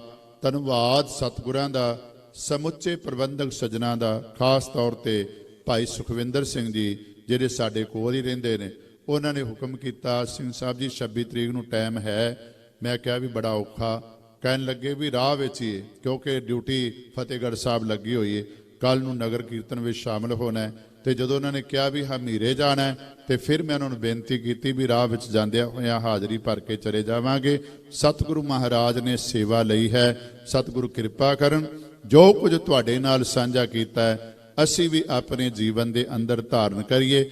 ਜਿੰਨੇ ਤੁਸੀਂ ਸੁਣਨ ਵਾਲੇ ਹੋ, ਅਸੀਂ ਵੀ ਇਸ ਉੱਤੇ ਅਮਲ ਕਰਕੇ ਆਪਣਾ ਲੋਕ ਪਰਲੋਕ ਸਵਾਰਨ ਦਾ ਯਤਨ ਕਰੀਏ। ਇੱਕ ਵਾਰੀ ਫਿਰ ਸਾਰਿਆਂ ਦਾ ਧੰਨਵਾਦ, ਭੁੱਲਾਂ ਚੁੱਕਾਂ ਦੀ ਖਿਮਾ। ਵਾਹਿਗੁਰੂ ਜੀ ਕਾ ਖਾਲਸਾ, ਵਾਹਿਗੁਰੂ ਜੀ ਕੀ ਫਤਿਹ। ਮੈਂ ਬੇਨਤੀ ਕਰਾਂਗਾ ਸਾਧ ਸੰਗਤ, ਸ਼ਾਇਦ ਤੁਹਾਨੂੰ ਇਸ ਗੱਲ ਦਾ ਨਹੀਂ ਪਤਾ, ਸਰੋਪੇ ਜਿਹੜੇ ਨੇ ਉਹ 20 ਤਰੀਕ ਤੋਂ ਲੈ ਕੇ 27 ਤਰੀਕ ਤੱਕ ਬਿਲਕੁਲ ਬੰਦ ਕੀਤੇ ਹੋਏ ਨੇ। ਇਹ ਕਿਉਂਕਿ ਦਿਨ ਚੱਲ ਰਹੇ ਨੇ, ਇਹ ਸਾਰੇ ਗੁਰੂ ਘਰਾਂ ਨੂੰ ਵੀ ਬੇਨਤੀ ਕੀਤੀ ਹੋਈ ਹੈ। ਤੇ ਮੈਂ ਬੇਨਤੀ ਕਰਾਂਗਾ ਪ੍ਰਬੰਧਕ ਸੱਜਣਾ ਨੂੰ ਕਿ ਕਿਰਪਾ ਕਰਨ, ਕੋਈ ਗੱਲ ਨਹੀਂ, ਤੁਹਾਡਾ ਸਤਿਕਾਰ ਮੇਰੇ ਕੋਲ ਪਹੁੰਚ ਗਿਆ, ਪਰ ਜਿਹੜੀ ਮਰਿਆਦਾ ਹੈ, ਜਿਹੜਾ ਹੁਕਮ ਸਾਡੇ ਪ੍ਰਤੀ ਹੋਇਆ ਨਾ, ਉਹਨੂੰ ਜ਼ਰੂਰ ਧਿਆਨ ਵਿੱਚ ਰੱਖਣਾ ਹੈ। ਅਸੀਂ ਆਪ ਵੀ ਹਰਮੰਦਰ ਸਾਹਿਬ ਦੇਨੇ ਹਾਂ, ਉੱਥੇ ਸਰੋਪੇ ਸਾਧ ਸੰਗਤ, ਪਰ 20 ਤਰੀਕ ਤੋਂ ਲੈ ਕੇ 27 ਤੱਕ ਬਿਲਕੁਲ ਪਾਬੰਦੀ ਲੱਗੀ ਹੋਈ ਹੈ। ਇਹ ਸਰੋਪੇ ਅਸੀਂ ਨਹੀਂ ਦਿੰਦੇ ਤੇ ਨਾ ਹੀ ਅਸੀਂ ਜਿੱਥੇ ਦੀਵਾਨ ਤੇ ਜਾ ਰਹੇ ਹਾਂ ਲੈ ਰਹੇ ਹਾਂ। ਇਹ ਮੈਂ ਬੇਨਤੀ ਕਰਾਂਗਾ, ਤੁਹਾਡਾ ਸਤਿਕਾਰ, ਗੁਰੂ ਦੀ ਕਿਰਪਾ ਸਿਰ ਮੱਥੇ, ਪਰ ਮੈਂ ਜਿਹੜੀ ਬੇਨਤੀ ਕੀਤੀ ਹੈ ਅਸੀਂ ਉਸ ਨੂੰ ਵੀ ਅਮਲ ਵਿੱਚ ਲਿਆਣਾ, ਧਿਆਨ ਵਿੱਚ ਰੱਖਣਾ। ਤੇ ਮੈਂ ਫਿਰ ਬੇਨਤੀ ਕਰਾਂਗਾ, ਜੇ ਕੱਲ ਦਾ ਦਿਨ ਹੋਰ ਇਸ ਗੱਲ ਨੂੰ ਧਿਆਨ ਦੇਵਿਓ, ਅਸੀਂ ਸਾਰੇ ਇਸ ਉੱਤੇ ਪਹਿਰਾ ਦਈਏ ਜੀ। ਵਾਹਿਗੁਰੂ ਜੀ ਕਾ ਖਾਲਸਾ, ਵਾਹਿਗੁਰੂ ਜੀ ਕੀ ਫਤਿਹ।